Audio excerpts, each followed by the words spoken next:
Y'all gotta stop feeling y'all to her way. I look good, y'all. I was gonna show some music, y'all. I really was. I was gonna show some music. I should have did something. I should have freaked out or something. You know, I was thinking. I was over here. I was on your phone like, oh man, Sharon. Oh yeah. Oh, thank you, Lord. So don't shake your hand.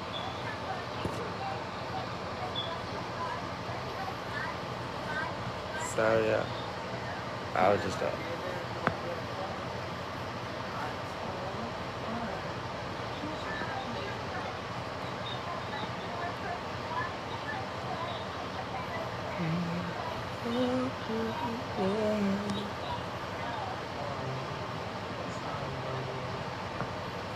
Let it all begin. Oh, let it all begin. Oh, let it all begin. Oh, let it all begin. Alright. I was just got up my interview, y'all. Let it all begin. Let it all begin. Mosey, where? It's your boy RPG. Red, purple, go. Kilos. Panoramic roof. Bitch, I'm wreckable, go. RPG. My strength will never fall. Never fall. My heart is never frozen cold. I'm the best. Yeah, that's what I've been told. My voice has been released. Hey, what is up, ladies and gentlemen? I hope that everybody is having a fantastic night. Good morning, good afternoon, good evening, good night, wherever you're joining us from the world. Thank you so much for being here, or if you're watching this later, thank you so much for catching up and for joining us for the next episode, episode 31 of our ongoing series, Artist on Artist. And this week, the spotlight is on a really special artist, and that is Godly Eric MPD. But before I bring him up, I just want to be able to kind of do my general spiel, let you guys know. Thank you again for being here for this week's episode. Again, episode 31 of Artist on Artist Spotlight. But also make sure get subscribe to the Bosley World YouTube page and the Jeremy Kleins YouTube page so that you don't ever miss an episode. Artists on Artists, Thursday reviews, Friday music reviews, any of the things that we have coming from the Bosley World and the community in general. So definitely get excited for that. And just as a little bit of a get started on the right type of foot, I just wanted to be able to point out really fast the brand new stage that we've got for the brand new episode this week. Louis was able to help create something even more amazing. I love the 3D effect. I love how it's like even more specific, like, hey, welcome to the show, everybody. You know, the stage is set and we're about to have a great time. But again, like I said, everybody, we have got a really special episode this week. Really, she get to actually watch it for what it was. Because she wasn't watching it. She didn't get to. So let's bring him up to the stage. I'm going to remove myself, but guys, everybody, this is Godly Eric MPD.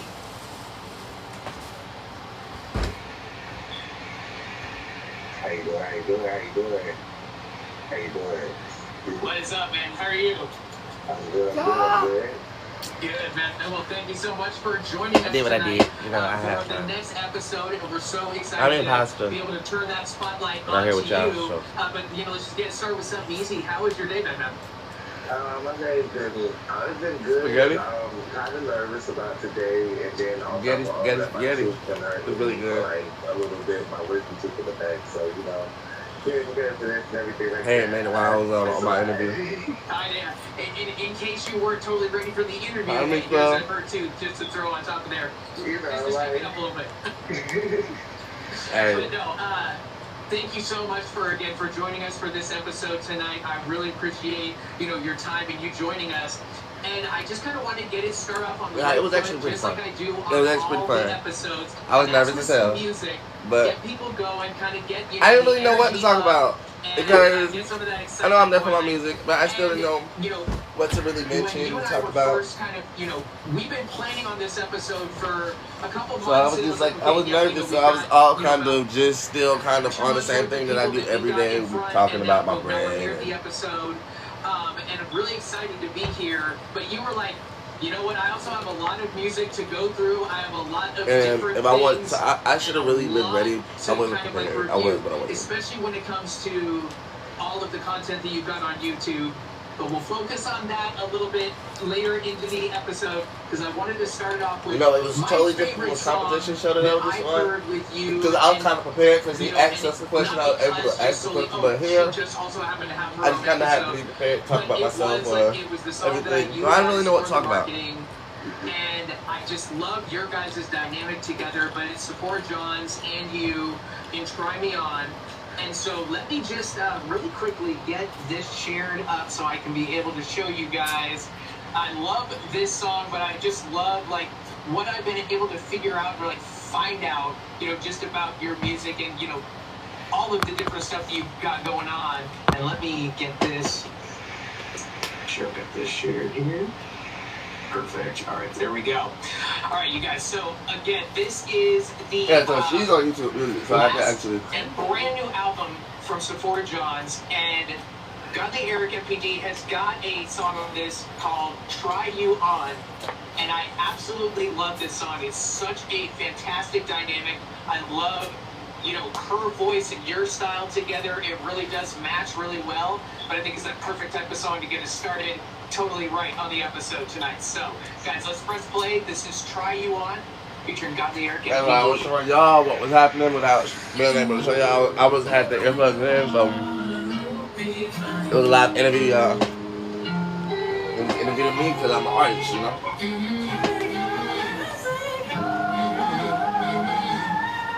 Trying to be able to push my own shit out there.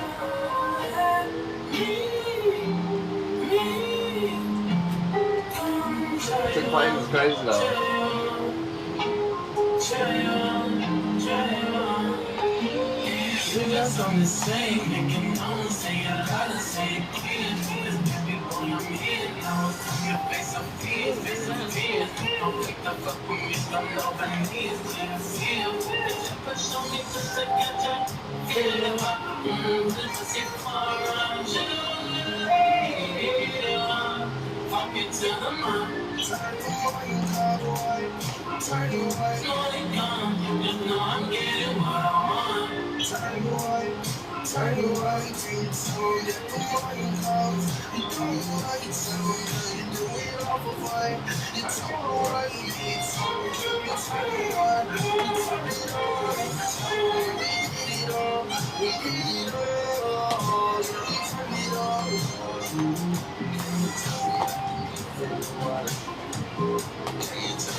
That's Try You On, featuring me. It's Sephora. All right, guys. You know, I can't give you the whole song and, you know, the entire thing. I've got to be able to tease you a little I'm bit. gonna actually come out without me. So that when you get done listening to this episode tonight, then you go and find that brand new song. You go and find his YouTube page. Go and, you know, consume that content, because I think that of all of the artists that we've had on these episodes, you know, for 30 episodes before this, I think you've got one of the most, like, just like the amount of content that you've got specifically for YouTube, but just in general, the type of content you have is so different from any of the other artists that I've experienced, especially in where you put that focus and, you know, so much of it, you know, kind of, oh, here's my freestyling and all these different things. So it's just really interesting, but I think that, you know, with this song, again, like I said, I love that your dynamic is so great. I love that you two kind of came together on this song because, you know, we, like Sephora and I worked together because of, you know, that chat. and I don't know if you had also been a part of that, like that's how you got involved. But I just love how it's like, all of these different factors in these areas that we're involved with on the creative side, like can be able to create all of these things. And I worked with Sephora, and so did you, and I have now had the interviews with her. Now I'm having one with you, and you know, all of those things just kind of connect each other, and it's just incredible how little strings can kind of come out, and now you're here, you know, in this moment. But tell us a little bit about, you know, that connection with Sephora. How did that song come together? You know, and do you guys think that you'll have the opportunity to work on stuff again in the future? Honestly, truthfully, my connection with Sephora happened through the chat that we was always on Place. Okay. And I was able to reach out. I asked her if anybody wanted to do a collab or anything, and then she asked, of course. So I was like, you know what, I'll do a collab. I'm a freestyle artist. I'm always trying to find the next big thing going on. And so when she asked that, I was just like, let me go ahead and see if I can be able to actually learn how to work with artists. I had been being a solo artist for so long, and I was just like, because I'm solo by myself. I don't even have a mic, honestly, and stuff like that. I'm a solo artist. Yeah, again, I use the BandLab sometimes, so I use my actual earplugs, not these, but my other ones. Yeah. And so it's kind of hard and everything like that, but me and her was able to make an awesome song. She sent me that song over. And as I heard her song, I just knew exactly what I wanted to put down there. I was hoping that she would like it, and she did, of course. So I'm hoping that we can do more. See what you got to answer like a politician sort of thing. Because I mean, I think because everything is going to be shown proper here. It's recorded. You know what I'm saying? That's why I tell you when you like, oh, why do I gotta? I'm like, because my mom. Everything that you say from the first time and stumbling that over the this, that, and the third, you don't really want that. Talking voice is definitely a little bit different. So you put a little bit of like that flavor and, you know, put some of those effects on your voice. So I like that you do that because I think it matches really well with that like really low kind of like that. I don't know, like, I really never feel like I don't know if I'm, like, describing it correctly, but that just beautiful kind of, like, jazzy lounge sound that she's got, I just love it. But I think with your sound, it matches really well because of how you work your voice, but I think the song is catchy. I mean, it's one of my favorite songs on the album, and I think that when you're hitting that first, like, 6 or 7 songs, it's just like, and it just flows so nicely. But your song comes in at this like perfect, like it's this great feature that's on there again because your dynamic is really, really well like put together. But the song is fun. I tried to touch on everything that I possibly could. My bad. It's like okay, it's actually really good, and you know I really like what you came up with and her lyrical content as well. So I hope to hear something again in the future because I really like that song. But let's shift gears a little bit because, again, I like to start off and get the energy going with the music. And I'm definitely glad. I hope that you guys will be able to work together again in the future. But let's shift gears and let's start off on something really simple. You know, artist name, talking about you. Let's put the focus on you. So for your artist name, you know, Godly Eric MPD. Is that the only moniker that you've gone by? Have you had other like handles or artist names you've used? Shout out to Mash. Shout out to Mash. What's this on all my interviews? Technically, it's kind of like that lyrics, Godly Eric, because it's my Instagram handle is Godly Eric. My music, yeah. That's my Instagram handle. Yeah, it's about my music. It was my interview for talking about my artist. I was gonna I had it as like a question because when I see the letters, I'm like, I wonder what that means. Okay, and then like in listening to you want to know what my MPD stands for, my multiple personality disorder. Multiple people disorder. I wonder. I think that is probably what it means, but I wonder, and so I just didn't know like how quickly or like front up, you know, like right off the bat you talk about it. So then. What was the significance then in the sense of wanting to add that to the end? Yeah, it's on TV. Like, because it's not. Yeah, it's on TV. It out, so it's like. Clearly, it is. I was live. Topic also as well. Like, oh, what do those stand for type of thing. So it's also a marketing piece for you Yeah, because it's another thing you get to talk about. You happy, you happy. I'm telling you, I don't just work with y'all. I do actual work. It's just I work from home like everybody else. Was there anything kind of like deeper than that? I mean, it's kind of deeper than that because as I go through this life and everything like that, I say multiple people with disorder because I feel like that should be brought recognition to. What page on YouTube is this? Bozy World. Bozy World. You can go find it on Bozy World. BOZYWRLD. Bozy World. People coming out to work artists and everything like that who But are just like me, who are bringing recognition to themselves, but also showing, hey, look, I still have a talent and I still have to. And then you can find my other videos of me on Who Cares I never shit. wanted to hide that, but it also make it in a way that people would have to ask about it, see about it, and but go about it in the correct manner, not just something that you like, well, they said this or this is what it is. It's like, no, come see me for who I am. Absolutely.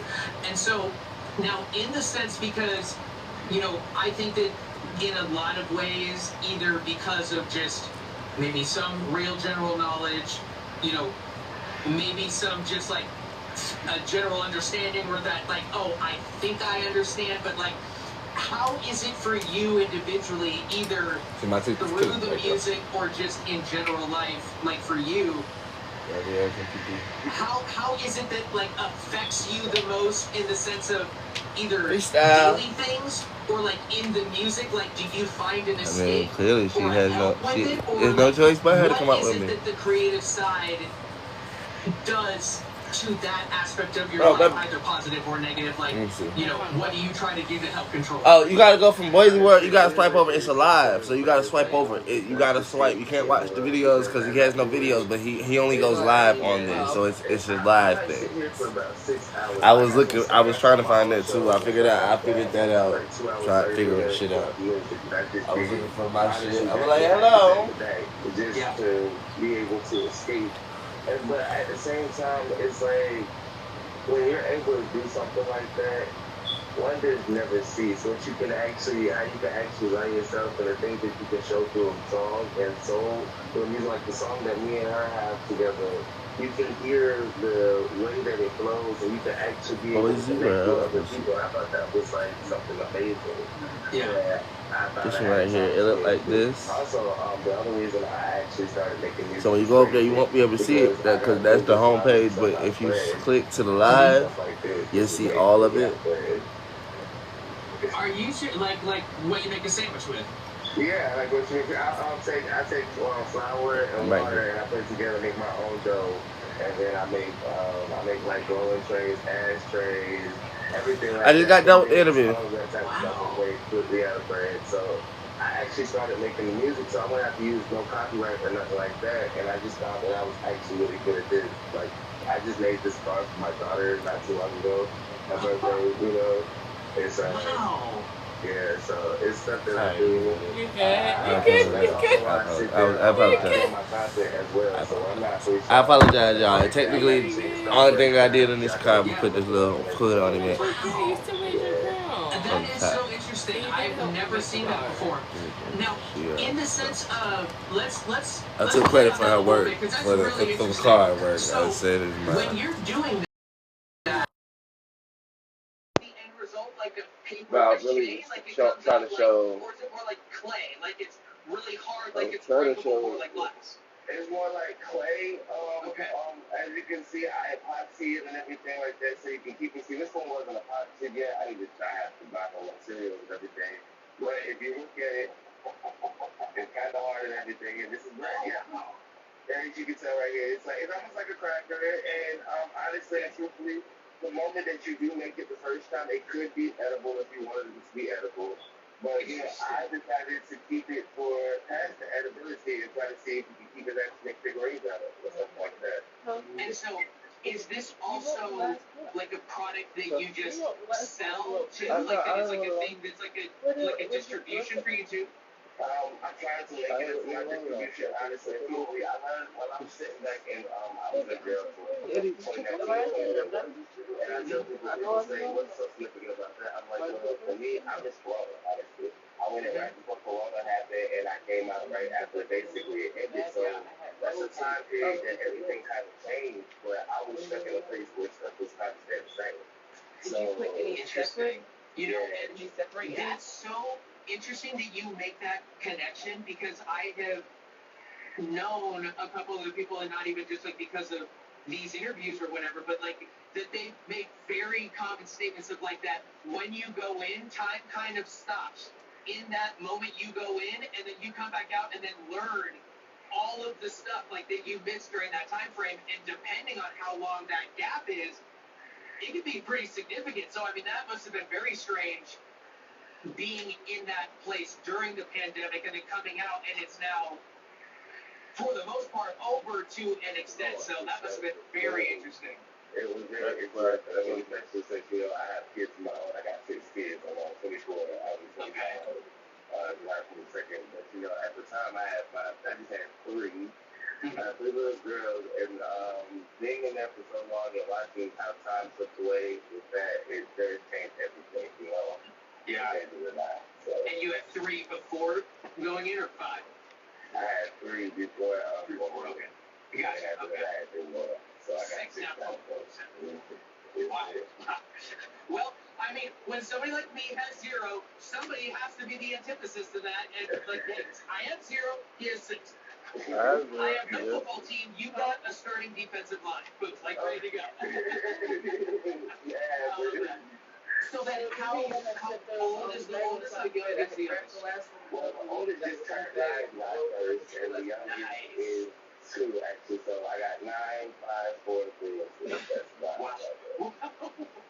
Well, I mean, at least you'll be hitting like all of the major milestones. My bad. I was 6 miles for it. I forgot 6, y'all. I apologize, but That's scary though, because truthfully, it's like a handful at first, but as you learn, they're able to grow with each other. Hopefully, they help each other out and help me out with them. You know what I'm saying? That's the part. For sure. Yeah. Right. And with 6, that's a lot of chance to learn. A whole lot. He needs some fucking epoxy for My it. sister has 3 boys. Like, you know, again, she has 3. I have none. Like, you know, it's like, hey, I get to be the best uncle, except I also get to give her back. So, I mean, you know, there's the ups and downs. Like, there is that. I mean, it's like, honestly and truthfully, I was being a parent since I was about 15 years old and everything like that. It's different. It changes your mind. Right. Well, honestly, but like I said, being involved through jealous stuff, my kids aren't necessarily here with me right now because, and that's the whole story. That's why I'm starting the business. I'm trying, like I told you, you have a football team, you need to be able to make the revenue, make the football team, and keep the football team. Very good point. So Very good point. That's why I started the business. I started everything like that, and I know the music and everything. Nice. Okay. So then, in the sense of my interview. And I mean, I think you already answered it. I just want to check and see how I did on it. I'm not, because when you do an interview, that it's like, hey, I want to bring also just general awareness. When you do an interview, you want to check and make sure you didn't fumble, or if you did fuck up, it's fucked up on. That marketing that I use on it, and kind of like, you know, oh, this clever, like, oh, well, what does that mean at the end of it? Because, like, now, granted, also, too, like, you explaining, like, godly lyric, like, oh, so it's not, like, you know, trying to utilize, like, a part of your name or something like that. Like, it's almost like its own version of hiding something in that part, and then also the MPD. So I like that in the sense where it's, like, very mindset up here of, like, okay, every little aspect can be a new anecdote that's a new conversation starter about a new aspect that I do. So I really do like that. And one of the things I think that kind of helped answer some immediate questions for me was right when you were talking at the very beginning, like, oh, Sephora was really the first chance that you'd had working with an artist, you know, because I know that, you know, the person that's in the majority of your videos, like, you guys did some stuff like back and forth together, like, you know, just little things in the videos. But in the general way, like, was that the first, like, true song brought all the way out to, like, being released on all platforms, or have you never worked with anybody before, ever? Well, actually, I got a friend named Jay, and I also have a friend named Mac Montana, and then, of course, my brother, and I got a couple of other people that I actually do make music with and everything like that. Yeah. But, like, actually, Jit and Mac Montana and everything. Me and Mac is still coming out into play, but other than that, she would be like one of the first official ones that I've actually been able to say. I made a couple of pictures of people, Gabrielle, and I don't want to forget nobody. Right. So if I forgot anybody, I do apologize. Oh, hot shit that, you know. It literally all happened around the same time. I just so happen to be lucky enough to be able to go back to back with each artist. It really is easy to remember. I'm trying to figure out why I can't keep time from it. So it was like, I was just appreciating God for everything that was happening to me. So I was just like, man, I went from not being able to make So shout out to him too, man, because that ain't even fair that I got shout out. I got shout out everybody. I have these amazing, even Antoinette. I don't even know if you know who Antoinette Gabrielle is, but I made a song with her as well. And if you get a chance to look her up and find out who she is, you'd be like, wow. Is it Antoinette GB4? Antoinette Gabrielle 777. I'm not sure. Okay, never mind. I thought that was like a name that I remember seeing on some of the videos, like. That was Mac Montana GB4. That was Mac Montana. That's the other one. That's Mac Montana. Yeah. Okay, got it. That's Mac Montana. I know exactly what you're talking about. And thank you for letting me know, yeah, because one of the songs that I had that I'd written down on the banners, and actually let me pull one of them up right now, was the fact that it was the High Jet song that you were talking about. Now, I didn't know that's how you said it. I was like, Hot J Hit. So I thought it was like... He has a radio voice. He needs to be on the radio. Like another YouTube channel that was like, oh, the Hot J Hits or something. Like, this shit needs to be called Radio Show for real. Hot J is a young up-and-coming artist that I work with. He's 16 years old. Actually, he might be 17 now. And he's really cool. With the radio show, because this is like him being able to introduce new artists on the radio, on the show, you know? Like, yeah. I was on Artist Spotlight episode 31. So he was like, let's put some music out together, bro. And I was like, I appreciate you so much. He has a really cool radio voice. Yeah, so yeah, that's how we actually started thinking. He's really good with doing a lot of stuff. He helped me out with a lot of band life. I haven't talked to him too much lately. They have just made a song together. But other than that, it's been a minute stuff like that. Yeah, I want to shout that out. Nice, okay, very cool. If I get a chance to be back on this bitch, be back on so much, I'm gonna do it all again. It gave me the answer that I needed that I didn't realize. I mean, you mentioned it in some times, but then, like you said, you know, you also have Band Lab.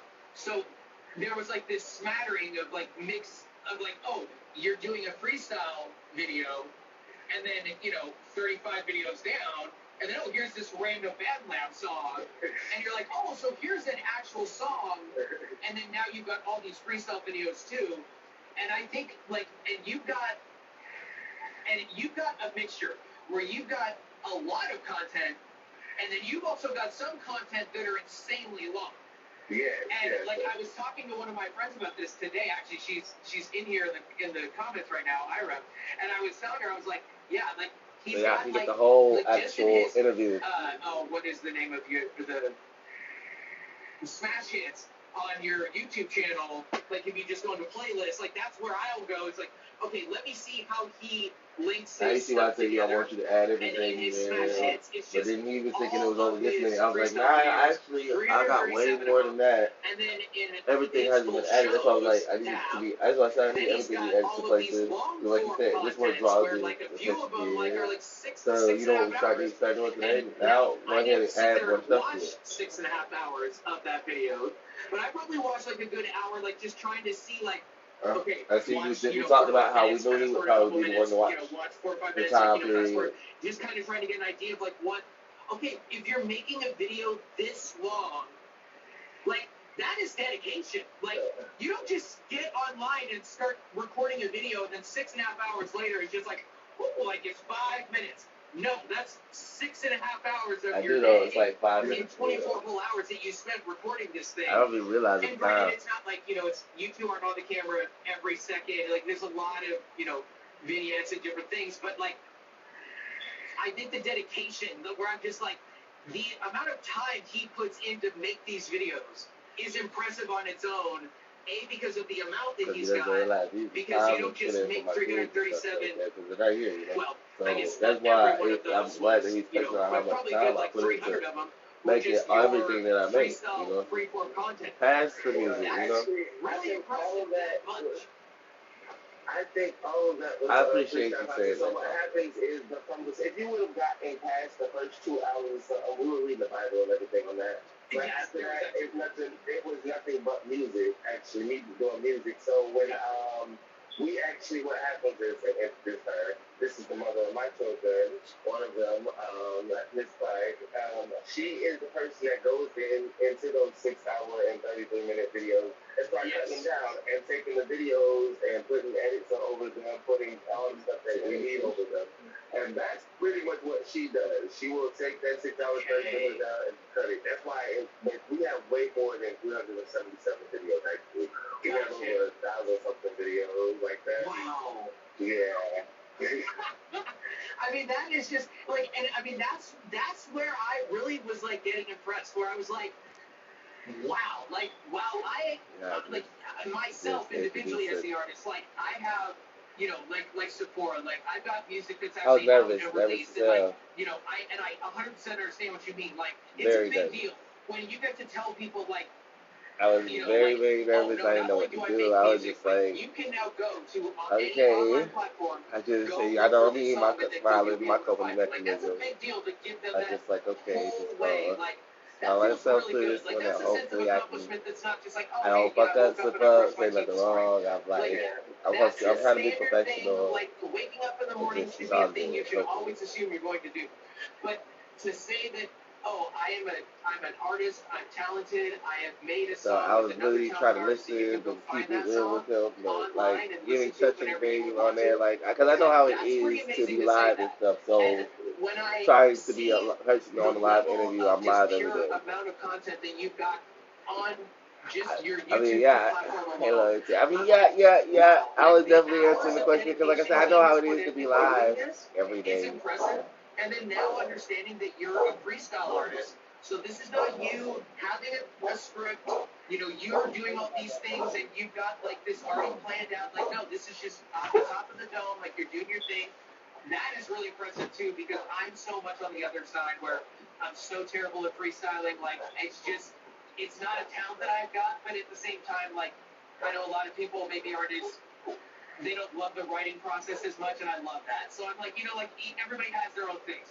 But I think for me, like, question for you, how much actual, like, time, hours of the day, are you sitting down and saying, now I'm going to have you point the camera at me, press play? And I think one of the other things, too, that, this sounds strange, but, like, she had such a calming effect in those videos. I don't know what it is, but, like, with the way that she's just kind of moving her head and just listening to the way you're singing, and, like, if you do more of a sing song, or if you've got, like, more pure rap where you split it up. But I just always was, like, just, like, watching her and just being like, I'm so calmed right now. Just because she seems, like, so into this. And I'm just like, man, like, and so that's why I wondered, I'm like, it's like, just the amount of content, I'm like, how often are you stopping, like, just general things during the day and be like, all right, now let's shoot a piece of content? Like, I mean, what is your schedule like? Every day. Honestly, my schedule is we're pretty much always on. So because I have this right too, I said my kids already deal with that. So we sit here and we're on live pretty much 24/7. Sometimes actually we use TikTok on a basis. Sometimes I used to use Instagram like all the time. How about Sloan? I decided to be on TikTok, and it started going up from there. And so that's where I actually decided to kind of do a lot of my work on, because we can stay on there and we can get hours worth of footage done at one time. Which sucks, sort of kind of, because when you have hours worth of footage, then you still got to cut it down. And most of my songs are, like you said, 3 minutes long and stuff like that. So that 3-minute song might take me a 5-hour video, but like all of these 3-minute songs can be a 5-hour video. So it's a lot of work to actually do. I actually need a team, but I got hired, and it's amazing to have somebody like that, because it's showing how much of a team you need to actually do. Absolutely.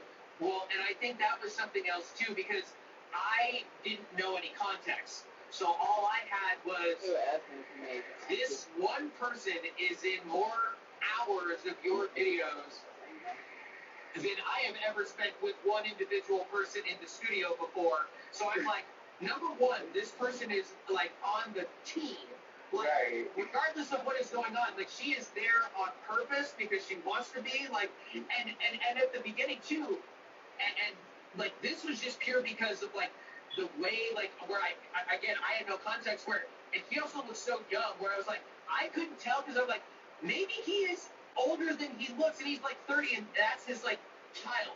Because that was another thing I thought about. My Like, fucking maybe child, it's my his children here because talking about it, baby. They thought the way that she did, they thought he said, and I I'm just think like, that so she my that's why fucking I just child. wondered. I was like, I said that's a oh, wild fucking accusation. Talking about I might be older than what I look, and then she could be my child. I'm like, girl. oh, wow. Nice. So, and we live together, and so we're always in content together because literally that's kind of like what we're making art, and we want to be here at all times, even though they're not where I was here, able for it, but here, so we actually like to show, hey, look, when our kids want to see us, we have to always be able to have a visibility for them to be able to see. We just don't have to live in a world where everything can be live. And one day they'll be able to see you with a style like that. Totally.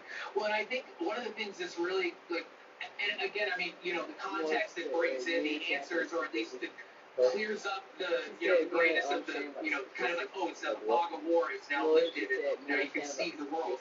But in a sense, like, I think for me, like, it, you know, because you had mentioned in a message to me, like, oh, you know, it's just a few minutes ago, you're like, oh, it was just my daughter's birthday on the 1st, and you had put up a video, and you were, like, doing a thing, and, like, you had the phone to the like the camera, like it looked like you were like trying to like talk to each other in the moment. And I'm like, wow, this is like so interesting. And now by you telling that story, I'm like, so you're online all the time. This is kind of in a way of like this is like this really interesting new age version of like parenting in this type of a situation where it's like, hey, you're getting it done how you need to get it done, but yet you hear all this story and you're like, oh wow, okay, like the most like interesting setup that you've heard in the way of like, oh, okay, you kind of put it all together and you're like, all of this stuff, all the content, all of it really kind of makes total sense now. Right. So let me go back to what you said earlier. You're, you know, a freestyle rapper, and again,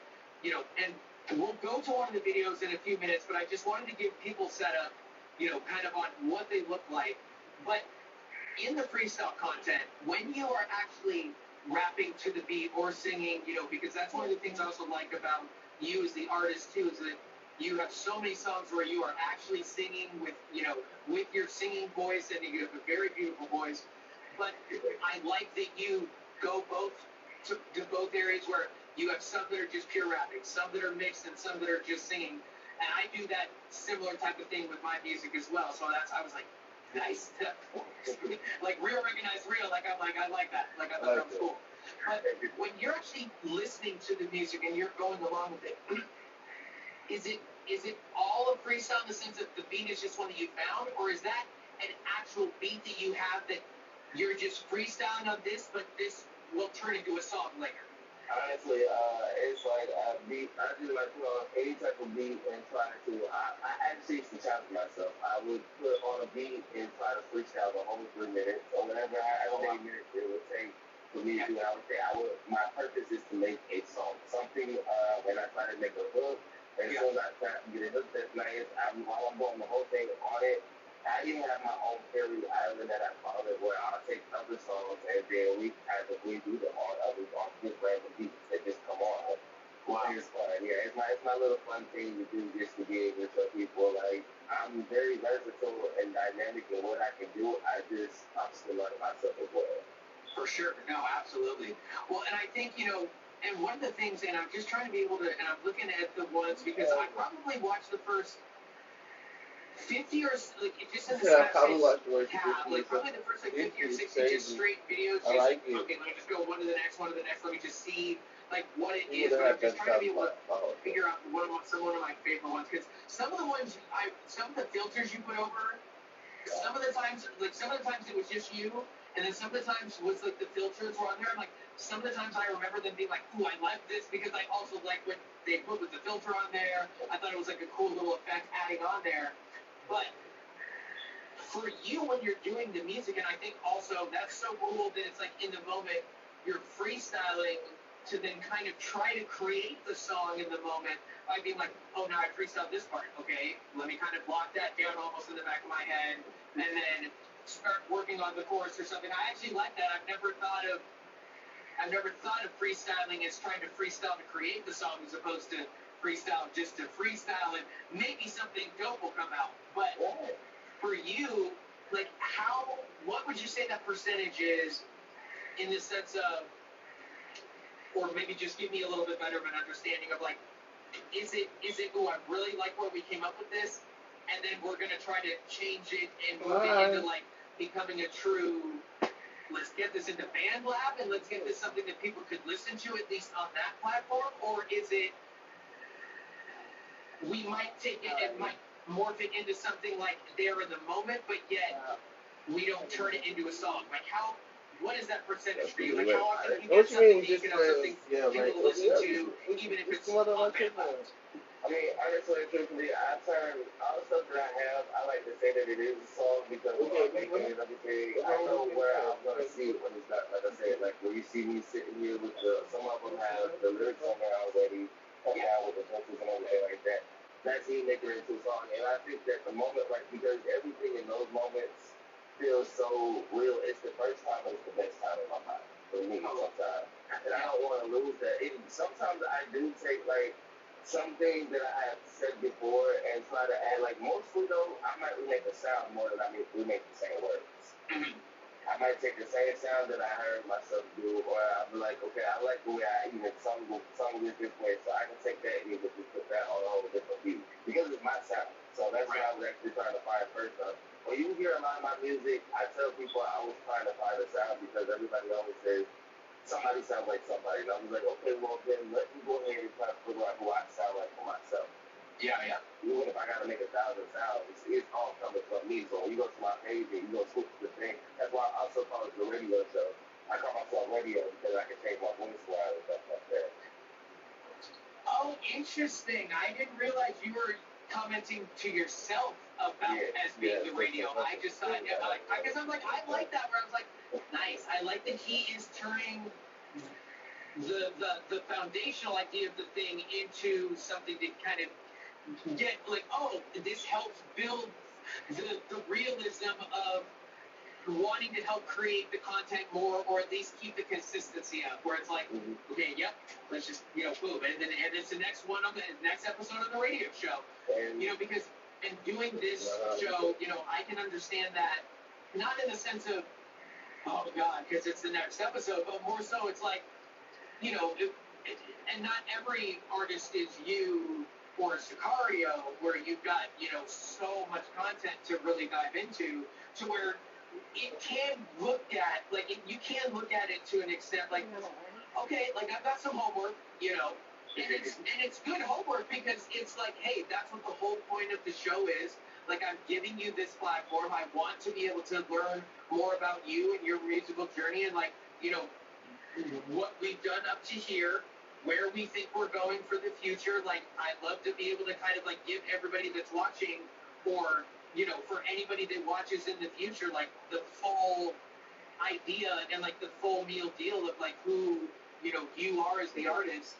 And I think that, kind of understanding all of this, and again, like, I think this is one of the most interesting conversations I've had on this episode on the show yet, because you're doing so much of aspects of all of the things that we all do, and yet some pieces are so different, but I'm like, but it's not bad different or wrong different, or it's just like, okay, like, he is delivering content in just a different way musically than maybe I would, or another artist would, or like, oh, you focus on being on TikTok all day. Like, I need to be better at being more on, the social media even more than I am, because I look at doing something like this where I'm like, oh, I am wanting you as the artist to come on the show. We are having a conversation back and forth. I'm learning a lot more about you, but at the same time, the audience is also learning a lot more about you.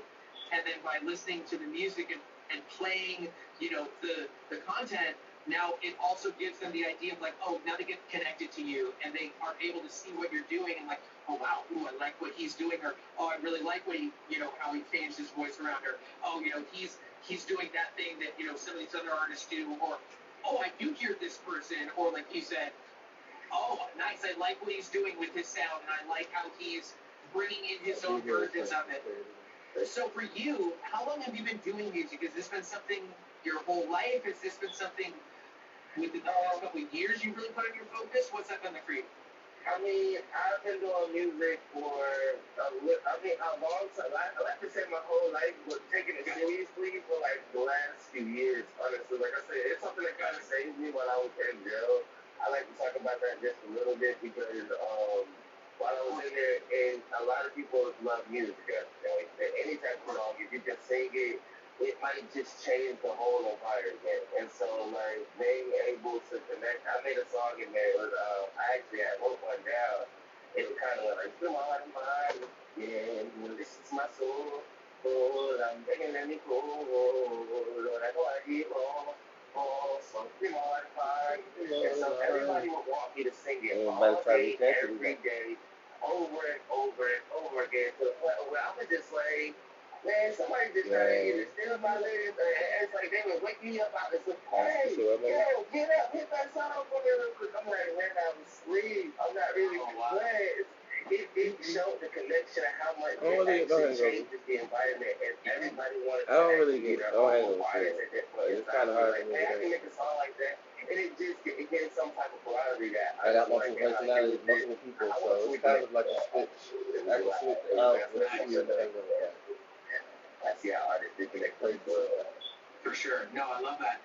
And so now for you, and because I agree with you in the sense that again, also kind of like how you did with your name too, where I like that you're bringing, the awareness to certain things, but also that mindset that it's like, okay, yes, again, I'm doing this aspect a little bit differently, and where for me as the artist, I might be a little bit more individually, like for me personally, like a little bit more like, okay, I will try to sit down and like, let me try to be able to figure out how I'm going to craft and like, okay, let me set up the structure and we'll start with an intro where we'll go right into a verse, or, oh, maybe I want to, do a big chorus, to kind of start it off with. And I do try to structure my stuff a little bit more like, okay, let me set it up more like, easy and simple, like, hey, you know what, people know what it is, but it's also kind of like, it's foundational, it's consistent, like, boom. It's like a peanut butter and jelly sandwich. Like, hey, yes, could you eat other things? Yeah, you definitely could. But everybody's had a PB&J. So love that. So it's like, but I think that for you, like, because I think for me, I think mindset trying to make it different is like, oh, you're right. A freestyle can be turned into a song. I think it's more mindset for me being like, no, you're right. I have to look at a freestyle as not being a song in the moment as opposed to a song that you put onto like an album later. So for you, like, what is your mindset for if you were putting together an album right now and it was releasing tomorrow or releasing at the end of next week, would you have 10 albums worth to put on there, or is it more like, what I would really want to try to like whittle it all down to like a perfect 13, 14 like album, boom, and deliver something amazing? I would probably have about like 10 albums worth with it, because the only reason I say that is because I know for a fact that some of my music, the sounds that I make on some of the different beats at different times, I can take those and put those on its own album.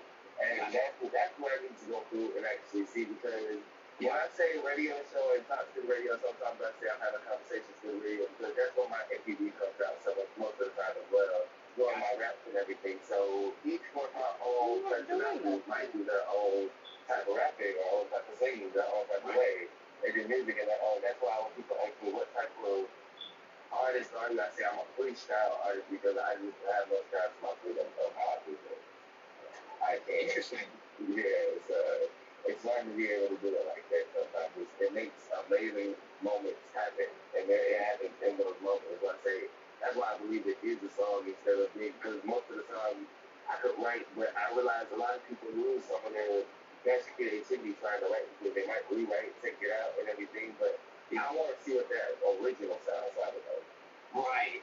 Yes. That's a good point. Nice. And so for you, like, was there anything specific in the sense of have you just always been really good at freestyling, or was there anything like I want to try to become a freestyle artist? Like, was there anything more like I went down that path, or did it just kind of happen? Like, how did that happen for you? I'd say I was growing up with my friends in the neighborhood at one point in time, and we used to rap. And well, they used to rap.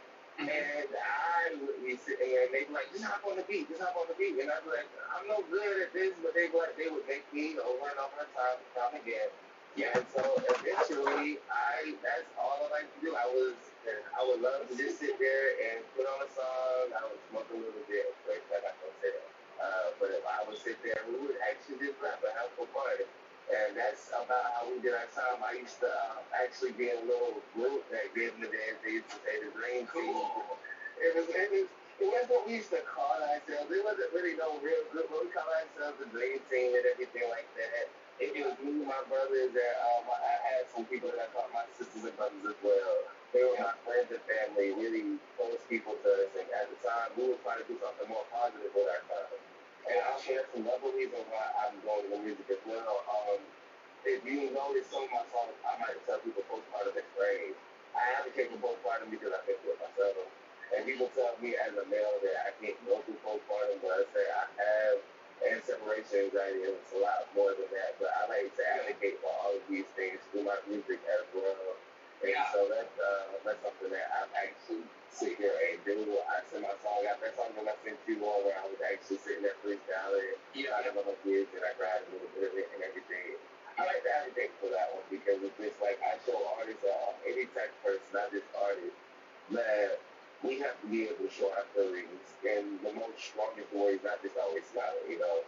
Yeah. It's meant to be able to know that other artists out there, especially, will be able to connect with it and be able to know that this is how a real person, well, I had to put my feelings out there. I didn't write it down, I just freestyled it out, you know. Right, right. And I mean, and I think that was one of the things that I thought overall, like, it just was so impressive in the general way where, like, it was impressive, Abe, just because there was so much, like, I'm like, wow, like, you know, like, again, that dedication is real, like, that time you're putting in, and now that you're explaining, like, oh, it's like 24 hours, like, I'm like, wow, I mean, well, maybe not legitimately, but, like, but you're putting in, like, this is what you do as, like, you know, the main aspect of, like, probably 10 to 12 hours of, like, your day is, like, spent doing this, so that's really impressive that you then add on all of these other things, but I think you're doing it the right way because a lot of those things make sense because they're all just creative, they're all social, they're all media.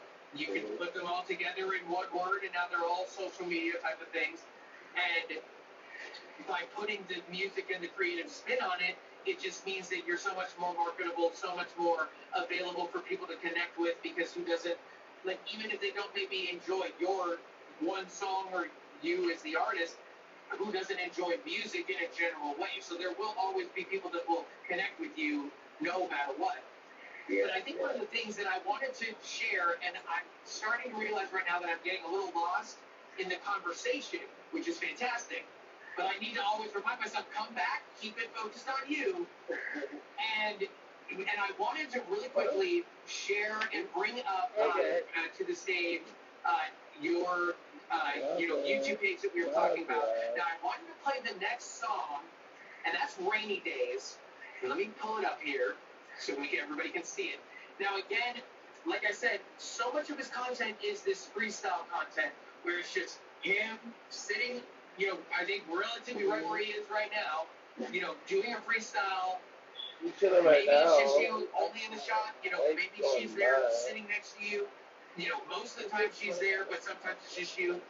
But with this song, this was the first one that I heard that it was like, oh, this one, it felt like you were releasing it, and this one is with the Gabrielle 777 Antoinette Gabrielle. That the reason I noticed it and kind of put this on the list is one that I wanted to focus on, where it's like, I love the content of the freestyle content, but at the same time, it's also a little bit more difficult to like want to say that, oh, What let's you going? take, you know, because some of the videos are 2 or 3 minutes, and some of them are 5, 6, 7, 8 minutes. Sure, it's like it depends on the video, where it's like sometimes that's a little bit more difficult to be like focusing on this, because sometimes, oh, it's you're doing this thing and now you switch up the style and bring it here. So it's like this was the first one I'm like, oh, now he's presenting, like all of these other videos has presented who he is as the individual. It's presented what he's trying to show us. But this was like the first one where I was like, oh, this is him presenting the music. This is him presenting Godly Lyric M3D, or I mean Godly Lyric M3D as the artist. This is a song he's showing us, and I'm like, ooh, this is really good. Because in the freestyle ones,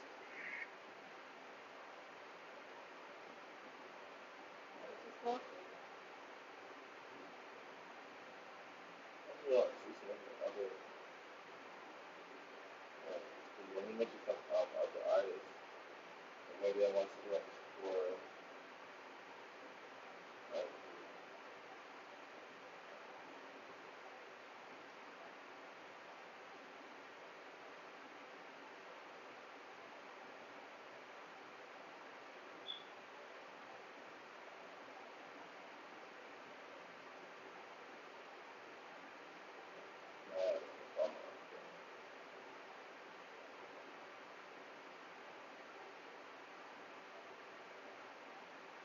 I wish I could get them out so I could actually be able to post them out there for sure.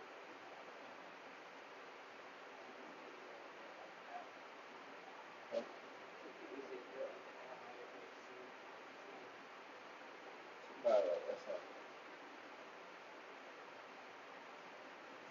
I think you said car, right?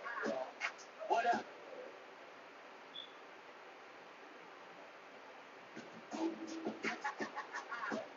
What up?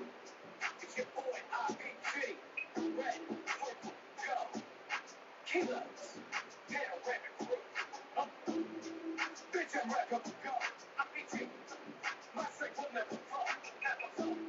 My heart is never frozen cold. We're watching the interview.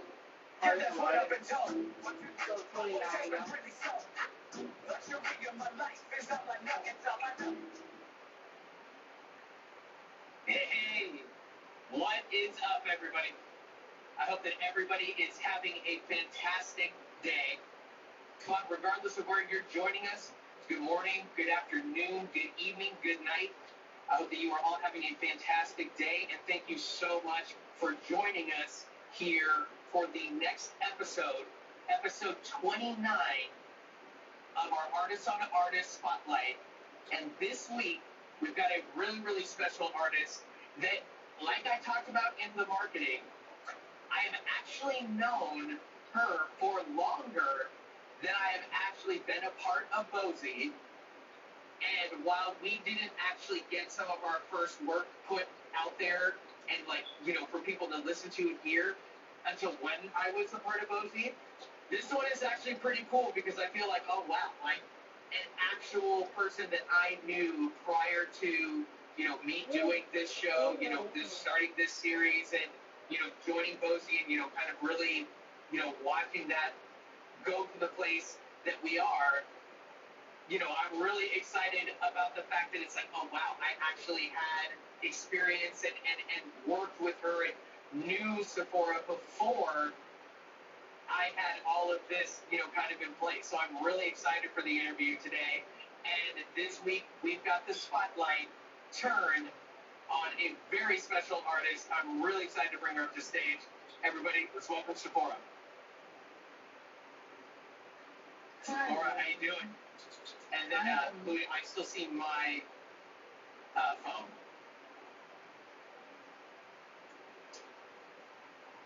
Hey, Sephora, how you doing?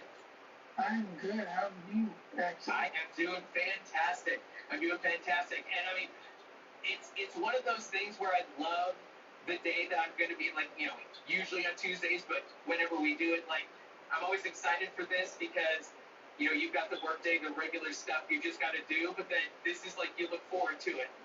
Like, oh, I can't wait to be able to, you know, get to the interview. Like, I hope it goes really well, you know, but again, like I talked about at the beginning, like knowing you for the amount of time that we have, I'm like, I think it's going to be pretty fantastic, and I'm excited to like, because I know you and I have talked about a lot of these things, but I'm just really excited to be like, hey, you know what? Let's make it Facebook official. Let's make it real, and let's bring you on the show. Let's get a real interview. I want everybody to be able to have the opportunity to hear more about your story and just, be able to listen to more of the music.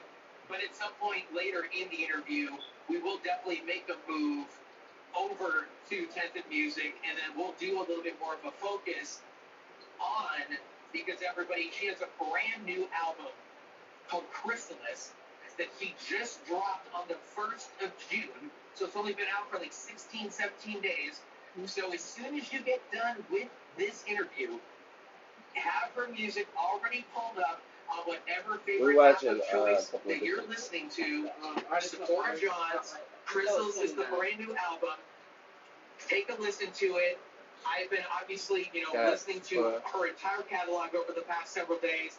But one of the things that we'll definitely talk about and get into today is that, again, because of the amount of time I've known Sephora, I've got the opportunity to listen to a lot of her music, but hear it more when it was being made in the moment. Hearing Chrysalis for the first time, I was like, whoa, damn. This is so good. Where I'm like, all of your previous sounds were great, but this is like the one where I'm like, I'll just keep coming back to this. And like, it's just so good and so catchy. And it's like, I'm just like, just the flow. I'm just like, I can't wait to get into it more, but we can't give away all of it right now. We're going to let them, give them a tease and get them started with some music. But before we do that, how was the day? How are you doing? I am actually just kind of, not I want to say overwhelmed, but like a lot of things have made me happy recently. The album's doing great. It's just coming out. I know I'm just watching on different artists and stuff, but that's the artist that I actually work with and everything. I'm so feeling something. I can't say what in the end, but it's a film. I won't say that. Okay, I'm excited because I think it's also so cool. And I touched on it a little bit in my live yesterday because I was like, yesterday last week in our interview with Musashi, he was also talking about that too, like, the other sides of the entertainment business and not just, 100% solely focused on the music, but, branding, merchandise, acting and all that side as well. So I'm excited to also be able to tap into that with you because it's like, it's a whole new avenue that we really haven't done. And then, we kind of got the opportunity to, walk down the pathway last week for the first time. So I'm excited to get into that with you because it was something that, again, I knew, but I'm like, I'm excited to kind of tap into it a little bit more. But just like I like to start off every one of these interviews is with some music. And, with this one, now most of the time when I am, kind of listening to all of the music and everything, and, I will pick out some of my favorite songs and I'll be like, okay, I'll usually have like 5 to 8 that I want to be like, okay, if I can play all of them, great, but these are the ones at least I love the most and I really want to be able to put out there. I'm going to pull a little bit of like a, this is my show, so we're going to start out with my song with Sephora. I had to do it. And this song, and let me get the banner pulled up here, because this song is called Adrenaline Rising. And it was a really amazing song because, Sephora and I really hadn't had the opportunity to work together up until this point. She was working on an album called Ethereality, and she had sent me 2 songs, and the first one that I fell in love with was Adrenaline Rising. And then in the midst of, like, trying to be able to figure out what I wanted to do with the other one, it was like, okay, I think I'm just going to take that one on my own. And I'm like, okay, then let me just get Adrenaline Rising finished. But I love this song because it's the album ender. And I love that idea that it's like, okay, yeah, for this album, like, it's like you and I together on this song. And I think that with the music that you've done, some of my favorite individual songs are the ones that you do with a feature of some kind. Not only just specifically me, but just in general, I love when you put those songs together. So I wanted to be able to play the first song that I wanted to start with today, and that is called Adrenaline Rising, featuring myself, RPG, red, purple, gold. So let's press play. And guys, make sure let me know that you can hear it.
Alright guys, I can't give you the entire song. I'm just gonna make sure that you hear her beautiful voice and you get a little bit of me in there thrown on just as the sprinkle at the end too. But again, I absolutely love that song and I love the fact that I also got, the honor and privilege to, have the opportunity to work with you. But, let's just start off with a question, just kind of, something simple to get started. Give me a little bit of your process and in a general way, like, what changes for you, in making something like, Adrenaline Rising or, something in the same veins of like Pardon Me featuring Louisville, which is another one that we'll listen to later as well. What changes for you in regards to your process when you knowingly are going to be working with an artist for a feature as opposed to, just the song and it's just going to be you? How do you change up that flow and that process for you? I am an overthinker to the fullest, so I tend to kind of write every single song as if it's me by myself. And if I can't think of a second verse, I immediately try harder. If I can immediately write a second verse to the song, that's when I look for a feature. Interesting. Okay, so that the feature almost can create itself in the moment. Okay, so that the feature almost can create itself in the moment. Mm-hmm. Wow. And now, is that always 100% for you, or is that like that puts it like much more in the percentage than it will, but maybe not always an automatic? It depends on the vibe of the song. Like, Pardon Me was a very much like, I'm not gonna lie, it's a sexual song, but it's also like more poppy, and then Adrenaline Rising is more like an R&B with little hints of pop. So it also depends on the genre. Yeah. Because I like to give my projects to artists who are confused and they don't know what to do with the song, because then they start thinking and then bounce back and forth with a conversation about how we should go about approaching the feature. And like a lot of the times I'm like, just go for it. It's gonna be very rare that I'm not gonna like what you said, so just go for it. Mm-hmm. Nice. I like that. Okay. She said very rare. You sort of That's what you said, very. I was going to bring this up later, but you did sort of segue into it so kind of perfectly that I guess, you know what, you just go with the flow on it. But I did want to ask that as a question, not in a sense because in no way would I put you in the category in the sense of like you're trying to be sexy red, like so blatant and just overly like just everything is just to the 12 for overly sexualization either of her as the individual or the lyrics she's saying or like the individual words like or the theme or whatever. And you sort of toe this line where like some songs, okay, yeah, you know, you'd be really blatant with it. Where for me as an artist, like individually, I maybe more like to veil sexual innuendo, you know, around like a cool beat or like, oh, let me sing this song and let me change it around a little bit. But for you, it's like the person, you know.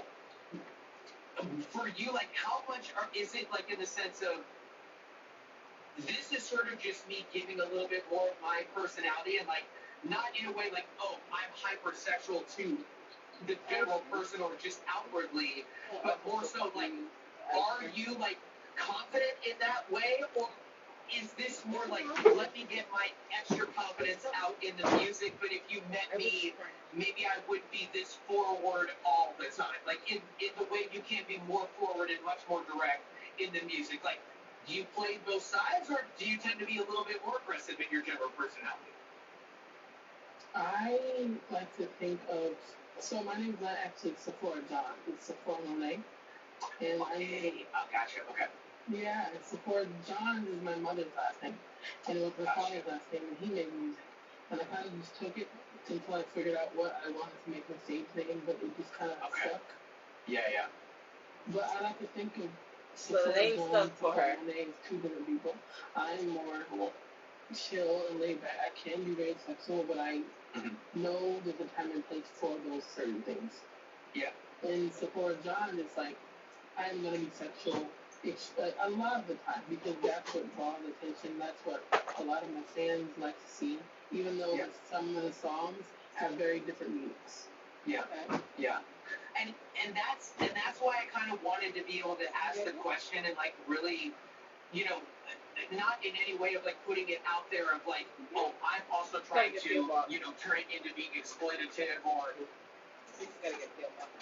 you know, anything in that regard, but more so in the sense that I know, at least for me as the individual, where, you know, I tend not to be like super aggressive or like, you know, blatantly maybe like just automatically first to go sexual or in whatever way you want to like take that, either, you know, sexual, aggressive, you know, dismissive, like, you know, whatever you want to take it. But I always feel like I like how you describe that, where it's like it is two different personalities and two different ideas of the same person. But as the artist under this name, I get to play out. She got Serenity and then she got under Monet.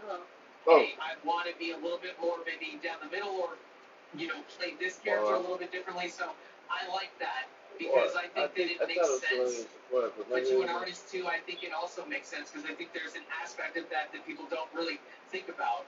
That like when you are up on stage, like you have to be the character on top of the fact that you're giving out the music too. Like at least especially how you do it. Like with the way you do your cover arts, you know, the way you have your songs and you structure them and layer them. Like you are trying to purposely, it's not just, oh, I'm just kind of just making music in the vapor. Like you do it with a purpose, and like I'm making this song because I want to get out this point or this theme.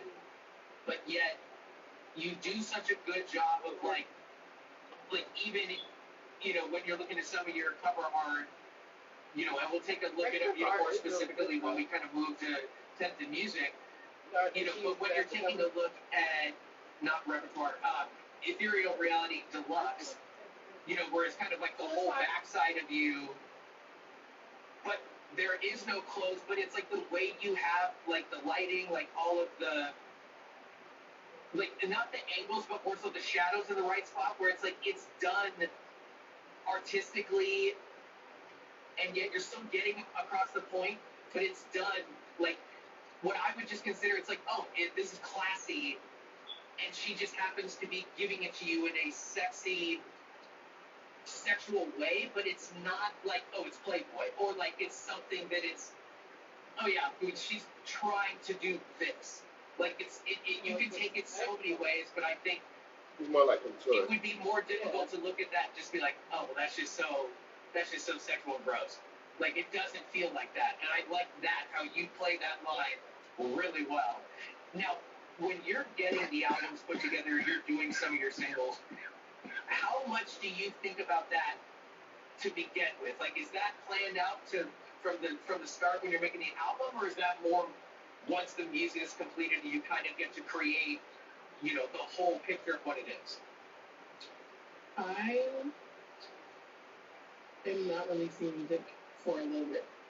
I am, with me saying that, not only because my album just came out, but I already have like maybe one or two other like more albums finished and done. Aside even I have like another 2 albums that I can release after Christmas if I really wanted to. I just don't. I like to pace myself because I think about everything from the first song. I like to sanction myself within a certain time period. I'll be totally different on my music. In that mindset until the mindset left. And once the mindset left is when I normally release my deluxe because then I didn't let music go. More of like it was very like angelic, and the only other end of it was very sexual, which is why I made the cover 2 very polar opposites. And then coming into Christmas, it's very like I am more clear because everything I release is intentional. Like I feel like now that I'm saying it now, people are gonna go back and look, but from the very first EP and albums I've ever made to now, it's blurry on purpose, and it gets clearer and clearer and clearer and clearer. I like that. And I don't feel like that. Holy shit! Wow. Okay, that's like Marvel Studio levels, like let's 13 go. levels That's down. dope. That's impressive. I did not know that. That's cool. Okay. And, each album has it has its own signature color. I feel I feel like with you want to put some more in there, girl? We got a couple of movies. We need some more. You want to put some more in there? It was very much gray. Like gray everywhere. With some other stuff we can make for the pack. More the brown and the gold, and now it's very much like black out of nowhere. Which I feel like I've gotten a lot of questions about from different interviews that, hey, like your color change, your entire tone of music has changed. And I feel like not only because of what I'm changing within the covers, because I think the covers have also gotten more intentional as time went on, but also this album, I didn't make it like an album. I made it out of concept. Okay, cool. All right. What was the concept overall? So I feel like in a lot of my past music, I've always said if I made a trip from heaven to earth, and if I made a trip to hell and back, and I kind of revolved it around that. But I kind of used it in terms of butterfly because butterfly is the number one thing that I love the most. And so when I kind of made the trip from a cocoon to a butterfly and then a butterfly to diamonds. Or losing its wings in some sort of way. And I kind of wanted to pay tribute to that because butterflies, they live up to 1 year and they die. Yeah. So they only have 1 year to kind of live their life and explore and do whatever. And so I was kind of thinking in that aspect, if I am in a butterfly's mind of sorts, how would I go about getting my message out, but also 2 different messages at the same time? Because the first one is very I'm coming into my own, I'm realizing things, and then the second is very I know how I feel about this topic, and I know what I'm going to do about it. But that does not mean I have to give you my opinion on it. Nice. No, that's true. That's a good. Wow. I like it. That's actually kind of a little bit you gotta stop and be like, wait. Oh, well, that's it's that's pretty powerful right there. So then in the sense of because now I will admit in hearing the album, in the sense of that the final part of it is okay, the chrysalis, boom, now you are this butterfly, yes, maybe the lifetime is short, but I guess I don't know if I felt the energy of that it's turning back into the death.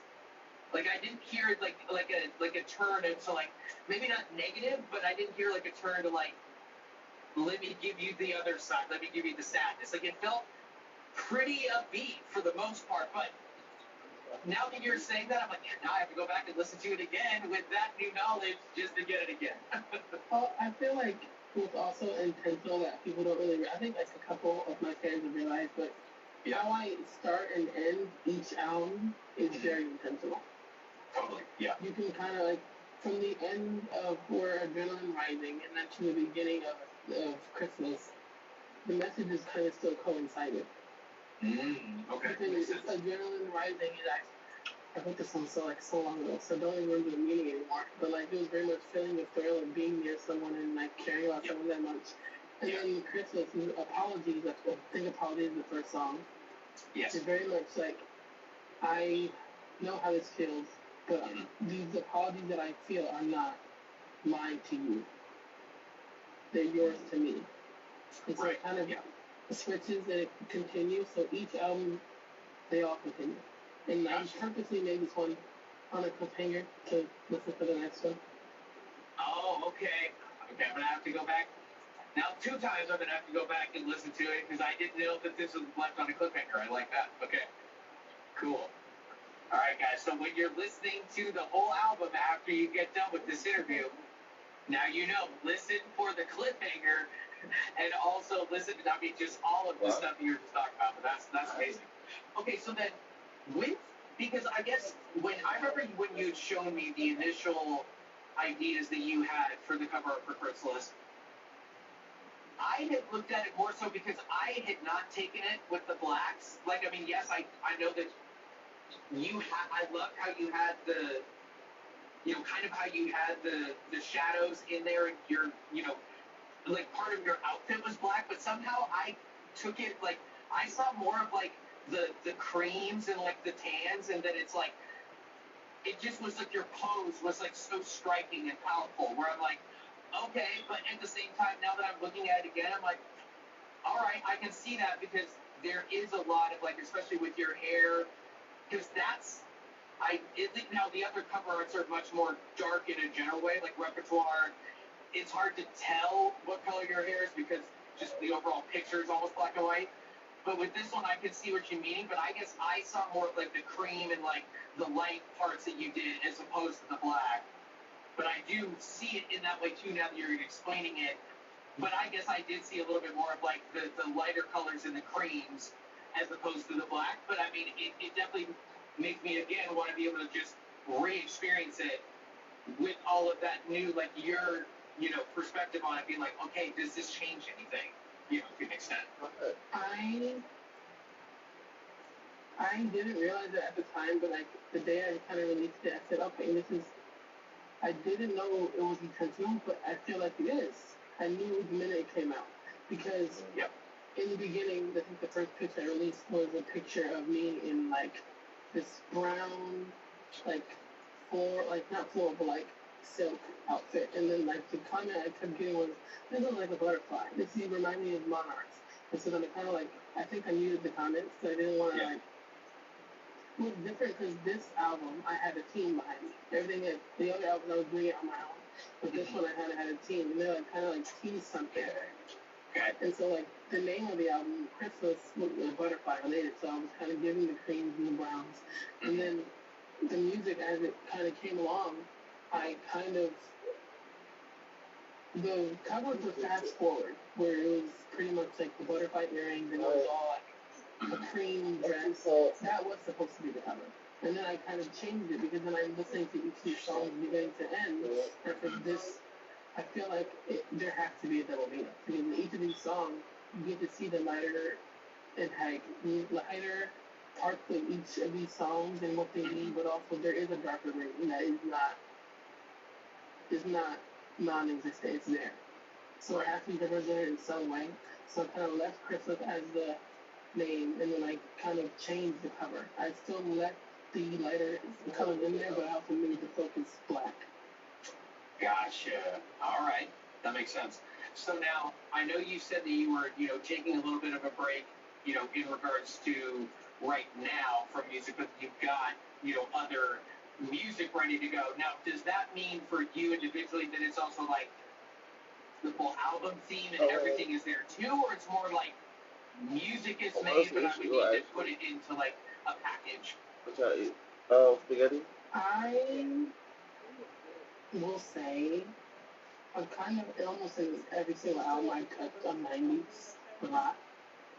The entire next theme of the album will 9 times out of 10 be 90s. Okay, cool. All right. I would just add a little bit of like a now feel to it, but very much like I don't want to do a strictly straight R&B album because that's kind of what Ethereal is supposed to be, but then people jump down my throats. Why is it not R&B album? Yeah, it was good. But that's really interesting. I think that Chapter 20 was mainly like a pop album, and people said we love the pop because that's when I first introduced all my whistle notes, my really high vocal range. Yeah. And then I kind of dialed it down in Ethereality. And then the comment I did was, well, why did you switch to R&B? Like, where's the whistle notes? You missed them a little bit. And then I released repertoire. And then people said, you want more rapping songs? Yeah. So I kind of tried to merge the three in Chrysalis. Okay. And so far, it's working. I mean, now, but let me ask you this, because for Chrysalis overall, because I guess I didn't think of Chapter 20 as being a pop album because it was so long, like, cause I think, 19 or 20 tracks? So it felt like you got to run the gamut, where it didn't feel like a pure pop album because I'm like, she gave us so much that it didn't feel like the main theme of the album was pop. That it was like, I can give you everything, or a bit of everything that anybody who would want X, Y, or Z type of music, if they're not into Y or A, they will be into B. And I gave them B, type of thing. So, what do you look at with Chrysalis? Like, do you think of Chrysalis as being more a pop album, more an R&B album? Like, what is your personal take on what, if you had to categorize or give it an idea, what is your break go-to? I feel as if Chrysalis is an album that doesn't fit into one genre specifically. I feel they kind of made that like that way on purpose because I don't like being put in one category. It's like a lot of the times nowadays, more than ever, black women, like, if they make music, it's like, they're R&B artists. And I love that. I love that. Nominated for, like, Best New Artist of the Year. I'm for R&B. I'm not against it. But I don't like being put in a category that I can't be myself out. Totally. Especially if you don't put yourself in it. Yeah. Exactly. And so I try to kind of mix them and kind of let the public decide what genre it is. And then there's always a different answer, which is fine with me because you can't. If everyone has a different genre they think it is, then there is no specific one genre for this body of work. Okay, that's actually good. That's actually really good. That's smart. So now, again, I can definitely be able to tell already with this interview that it's like, okay, I need to bring myself also back to reminding me, like, hey, go get lots of the conversation, also bring it back to the music too. But one of the things that I wanted to be able to focus on, because not in any way, because it's like, I can't pick 15 songs to be able to go over. And when you got the amount of music that you actually have, like, Chapter 20 was like, yes, the one where I started listening and focusing, like, I listened to the whole album moving forward from that, but I think you had, at least full albums released, one or two before you did Chapter 20, and, probably another couple EPs on top of that as well. So it's like, it's not like you started with that and then went there, but for me, I think it was more like, I would have had like 15 to 20 if I was able to add every single favorite song from every album. But I think for me, I wanted to be able to focus on, the biggest song from this new Chrysalis song, or new Chrysalis album, which is Nasty. At least from what I was showing on YouTube Music, it had the most plays comparatively to anything else on the album. So was this song individually, was this one that you released did you release any singles like legitimately before the release of the album, or were they just little like, you put it out but maybe not like a full release? I actually released 3 snippets. I released a snippet of Fast Forward, Nasty, and I think another song that I didn't end up putting on the album or left at all. And how the first initial reaction, everyone loved Fast Forward. And so I kind of like went back to the studio, prepped, and started recording Fast Forward, and then I kind of was amping up and gave a release date. The exact day I gave the release date for Fast Forward and the cover art and everything, Nasty just blew up out of nowhere, and I'm like, huh. And but when the version of it that I released was not at all what it was like now. It was very much more. It was way more explicit, and I kind of like dialed it back because, and it was funny. The original version, my mom wrote the entire thing, and so I was kind of seeing her words. Yeah. Like, because she was an older woman, so her thought process of things were way more clear. And so I was like, I recorded. I released the snippet of a demo. I didn't do any backing vocals or anything. Released the demo. And I'm reading the comments, and all I hear is, "This is actually a really good song. This reminds me of the '90s. This reminds me of Lauryn Hill." I said, huh. And so I kind of like went back and I kind of like changed all the lyrics a little bit. I kept the chorus, but I changed like certain words and certain phrases. And then I kind of left it up for a day. It came back, and then even more comments about how Nasty should have been the #1 the single to come out instead of Fast Forward, because Fast Forward is the only single from the album that was released. Okay, gotcha. And so then I took the entire post down, and I wanted to keep Nasty as a secret of being on the album. And I kind of released it. I didn't know it was going to be what it was. Wow. Okay, cool. All right. So, guys, with that news in mind, let's play Artist Spotlight. That's the show that I'm on. I'm just watching somebody else's show right now. The biggest song on this brand new album, Christmas, is called Nasty. Let's give it a play.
That shit go hard.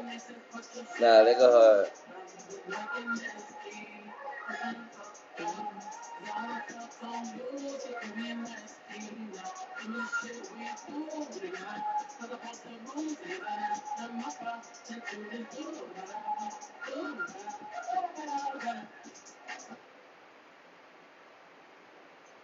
Alright guys, come on. You know we can't give you the entire song. Just the tease of all of these. So as soon as you get done with this episode, then you go to your favorite streaming app of choice, go find Chrysalis, go find all of the music, and just press play and go one to the end and, be blown away just like I always am. But, so for you mentioned earlier, and I'm so glad that you did, because this is something that, we'll definitely tap on the other side of this coin, but I'm definitely really happy to hear that you are working, with some additional people now, in the sense where it's like, I don't know if that's the reason why maybe there's just like your sound, it just, I don't know, it feels like you just stepped up to a new level of improvement. Where it's like still the same Sephora, like amazing energy, beautiful voice, but now it's like it's like, oh no, yeah, I went from $100 mic to $500 mic, or like like no studio to now studio. Like it just sounds like it's just a glow up in like legitimate reasons on top of just always building and growing on your own sound. But was there anything in regards to like the making of Chrysalis that it's just in general, like for you, or just me hearing it with my ears, like feels like you really made some step ups and just got yourself to a whole nother level even from where you were? Like, was there anything specific that you did for this one? I feel like I did the thing that I was really scared of my entire. Feel like I did the thing that I was really scared of my entire. Since I was 7, it was just a different time. And then I did make videos before I got money, but I didn't take any of it seriously because I was acting and modeling, and I took it seriously during Epic Life. And then I was always afraid to lean into my full vocal range. When I did high notes, I didn't want to do them too. I felt like if I needed to do a high note, I should have left it with the high note. In this album, if I did a high note, I added a high note with an incredible, difficult run with it. Yeah. I feel like I showed off more of my repertoire of my vocal range, which I was always afraid of doing. I always felt like if I'm making R&B, I have to stay in this certain sphere. If I'm making cottage, I need to do more whistle tones and everything. But I feel like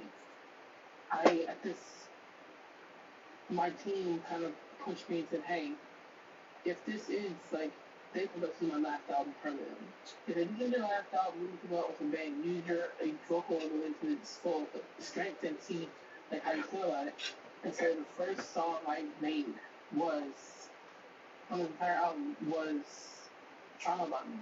And I kind of really, oh wow, okay. It scared me because I kind of felt like one, it was extremely real because it just happened. And so I stopped making music after Trauma Bond for like a month. Wow. And then I kind of made the rest of the album. And then after Trauma Bond, it was Madam, and then it was Fast Forward, and then so on. And then on April 21st, the day my mom passed, I kind of went back to Trauma Bonding, and I kind of like redid it all. Oh wow, nice. Okay. I felt like I owed it to her as well as myself to not censor myself. Totally. Yeah. So I took it to the full strength that I could, and as soon as I released it, I was kind of afraid that people weren't going to like it or relate to it, but it's been a great so far. I've done a lot of positive feedback. I don't think I've seen one negative thing, other than my vocal tones. But that's the thing doesn't mean it's bad. Yeah, but I've only seen good things about them, so it makes me really happy to know that it's resonating with people. For sure. Now, in the sense of Nasty, where this one is it more of a situation where it's like this one is like blowing up the fastest, or it just is kind of taking off the quickest, or is it more like, oh, this is really like the first one where I've seen, go to this spot or like to this level, like, or is this like, oh no, this is just a long line, a list of, other singles and stuff that's blown up in the past? I felt like I kind of have a formula when it comes to releasing albums and stuff. Yeah. I kind of modeled this formula after a bunch of people that I look up to and that I want to do music with eventually one day. Like, I know SZA does this, Ariana does this, I know Lauryn Hill does this, but the first single you release is never going to be the biggest song. Ever. Okay. But it's going to be one of the biggest. It's going to be in the top 5.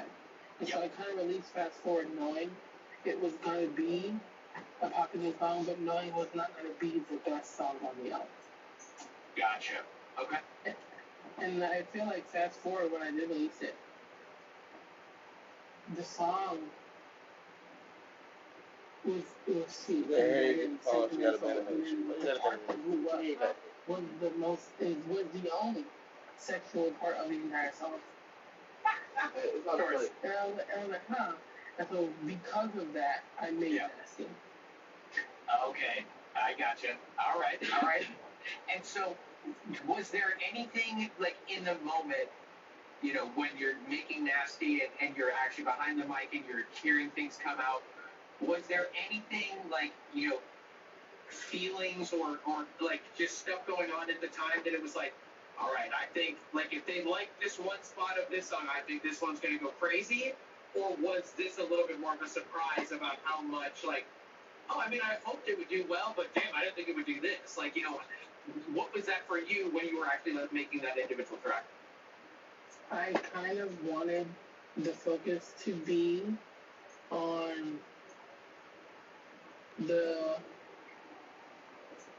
melody of the song. So I changed the melody like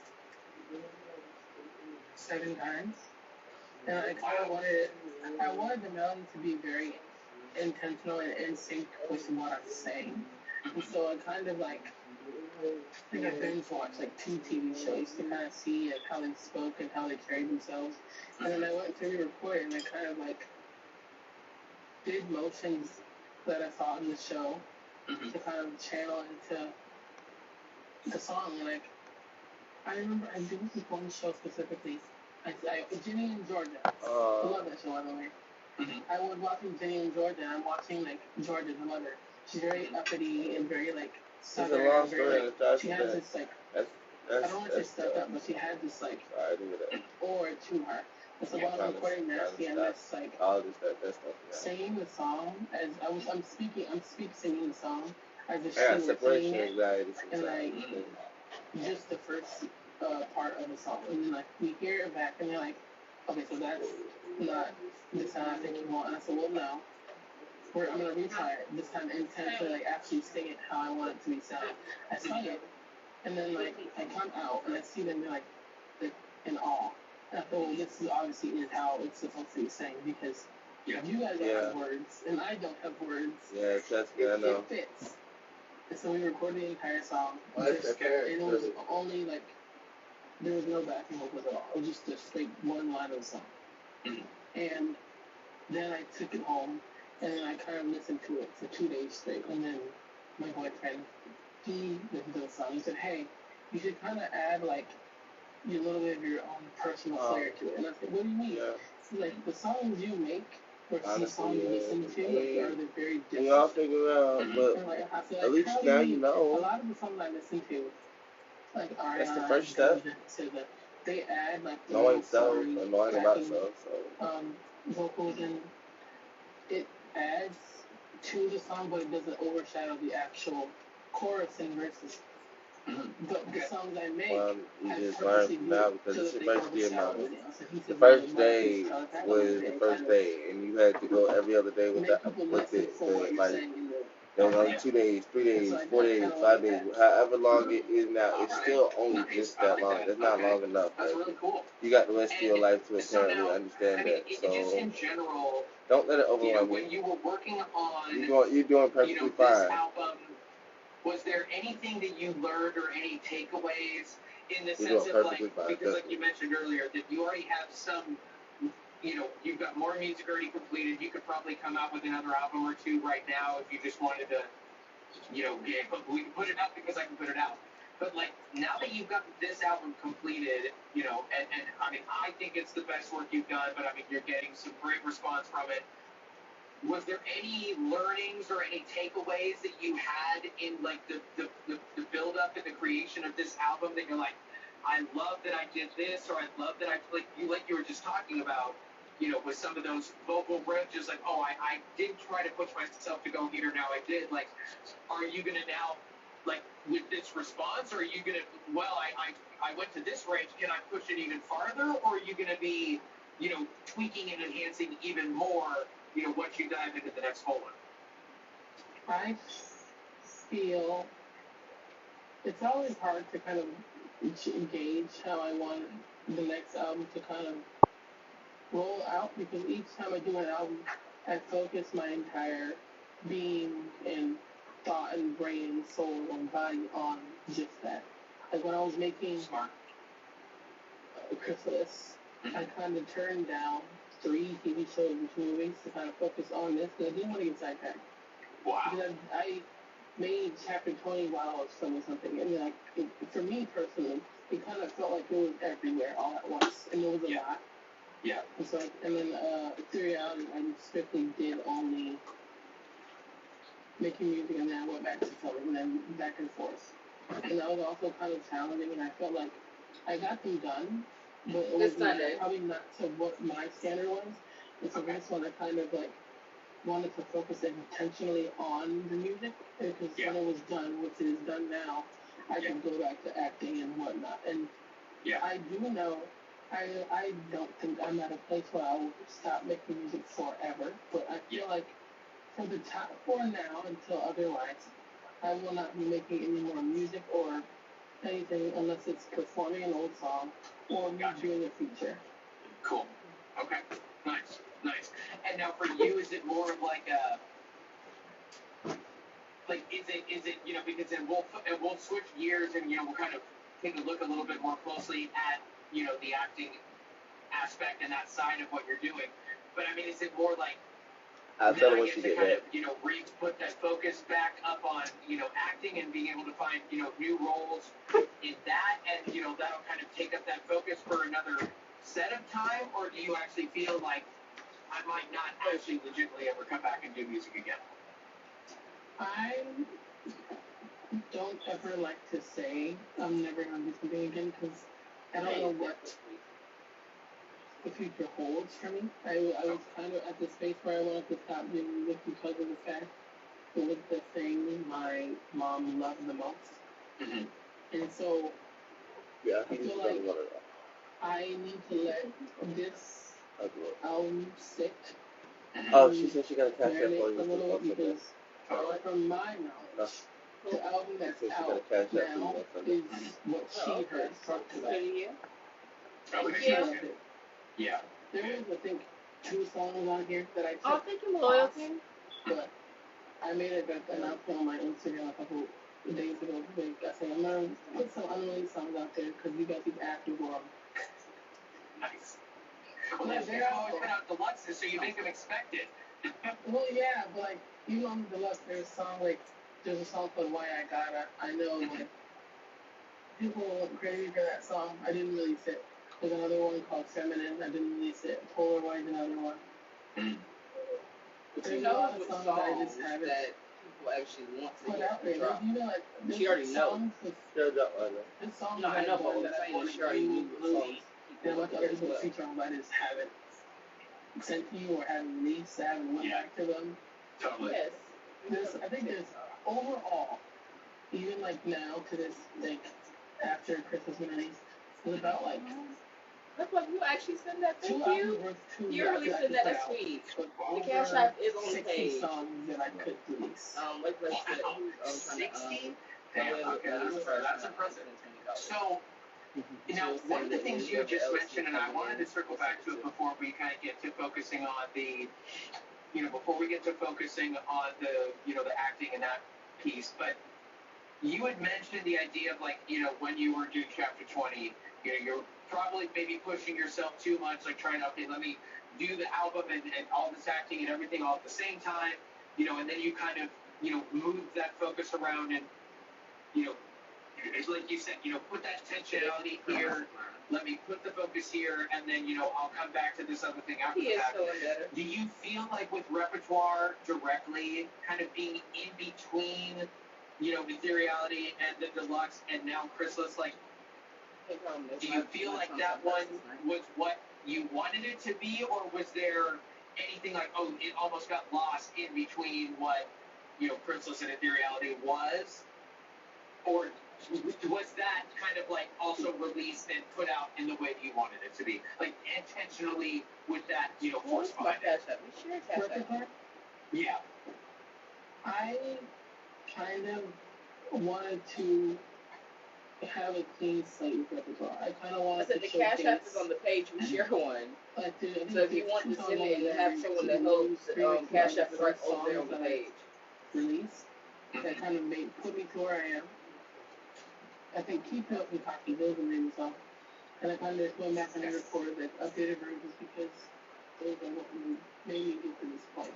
And so I felt like they kind of needed to be on there. And then there was songs that I felt like could have been on a seriality to kind of keep people like, hey, this side of the music is still here. It's not going anywhere. And then I kind of, there's a song called The You on there and a song called Brat.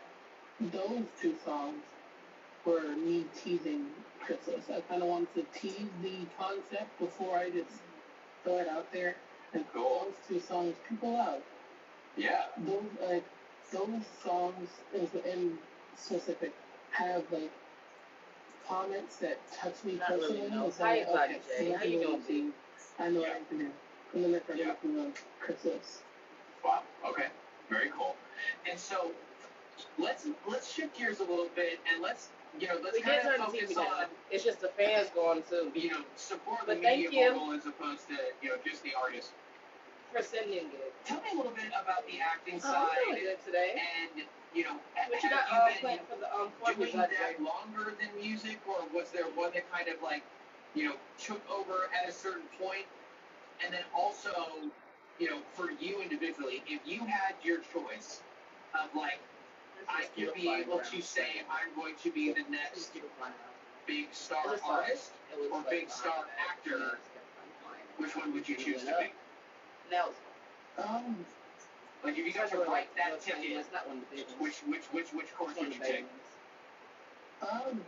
Actor. I'm sorry for certain people like you that are watching the show. Need a mental day. I love music. Don't get me wrong. That's understandable. When I first started in music, I just did it because we're gonna be on I was kind of the best. My grandfather, he wrote music for a boy band back in the day. He won a Grammy, and he kind of said, if you can make music, I will pay the name of the band. And so I kind of worked my ass off to kind of get an answer. And then, like, as time went on, I kind of started to like find a space for it for myself in my heart. Yeah. But I originally started with acting.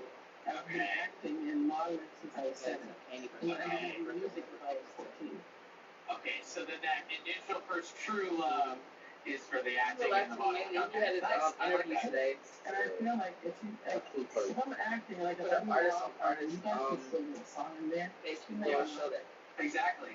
And so that was kind of like where I was going to take my next part of the question, because when you're doing, when you're finding new roles, and you're, trying to be able to, go in for that next part, are there direct things that you look for? Like, is it based off of, what the actual, writing is and what the theme is, or do you go more for like, shoot for more of like horrors or rom-coms as opposed to action, or like, how do you pick what that next, part is going to be? I go for what scares me. Interesting. From any side, I would assume. Yeah, only because of the fact it required me to draw more from within myself to play this part. So I kind of like rewired my brain into thinking like this person. I kind of erased the core from my mind. Yeah. And I have to be this person because this person now exists, and I have to make my multiversal version of this person. Yeah. Thank you, Jayla. If it scares me, I feel like I can tap into more emotional life. And so it's a little bit easier. But I feel like if I can play a role insanely easily, then I get typecast. Thank you. And I don't like being typecast. There's one role all the time, every single time. Yeah, for sure. So then, if we expand on that idea, to another level, for you, and I mean, for information that you can talk about, so don't let us know any, not trying to have you divulge anything. But what would you say for you in the parts that you can't be able to talk about? Would you say is either like the one that you're the most proud of, or the one that you feel like pushed you the most because you felt that fear the walking She into wants it, you're some like, hotties. wow. Okay. She wants some hotties, y'all. I just looked How at you it. I feeling was today, like, Nelly, yeah, baby? that bitch look How you doing good. today, Nelly? How you doing, homie? What's up? Francisco, bro. There's definitely a top 2 here. But if I have to Yeah, be, but it looks good. It looks good. okay, so there's one where I'm a lawyer. They got a blue beard. I'm also co-writing, producing that series. So Wow. Nice. it was challenging to be on the behind the scenes of it and kind of control how else the story will go. Because it's 6 episodes, it's an hour long. I look at it. So I will create the ending, and I'm trying to figure out how I want each of these storylines in it, but not only am I writing it, producing editing it. Wow. Jeez. And so it was tricky on that front, but I feel like my one dream when I was younger is I wanted to be in Marvel. And so it's not Marvel. Not good or that way. However, it's a company like Marvel, except it's based on Greek mythology.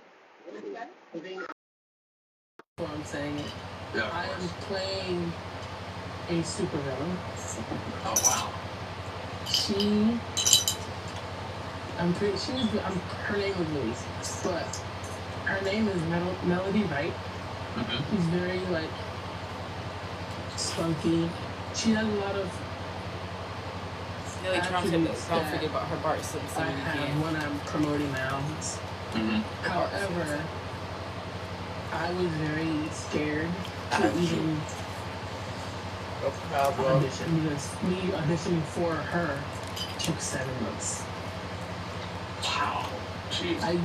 I studied buprenology while I was in school, and then I kind of like heard like a little tip, hey, this project is gonna start auditioning soon, but they don't know if they actually want to take it full audible. If it gets that far, they'll let you know. Well, think about And doing I kind of, as soon as I saw it, I kind of like shut everything out.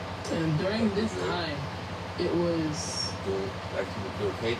during chapter 20 is when I kind of found out about it. Because I know chapter 20 in black it was gray, but my hair was red. My hair is red. Was it really at that time? Oh, I forgot. I know chapter 20 in black it was gray, but my hair was red. My hair is red. Was it really at that time? Oh, I It forgot was that. red.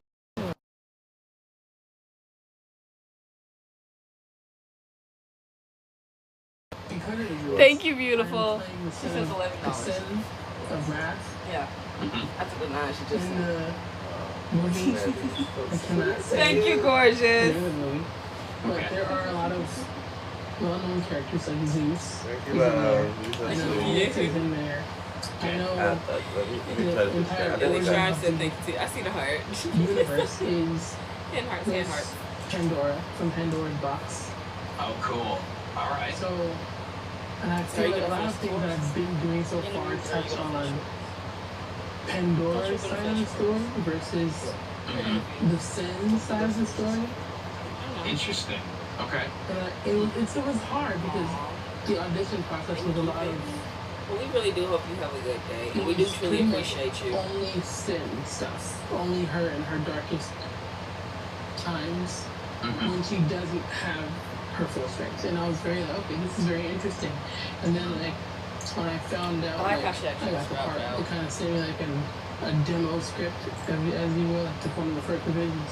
And I'm reading it, and like out of nowhere, I just started crying because this girl has gone through so much, and she comes off as villainous and evil, but until the movie comes out, and so you have to like pay attention to what she does in her moves.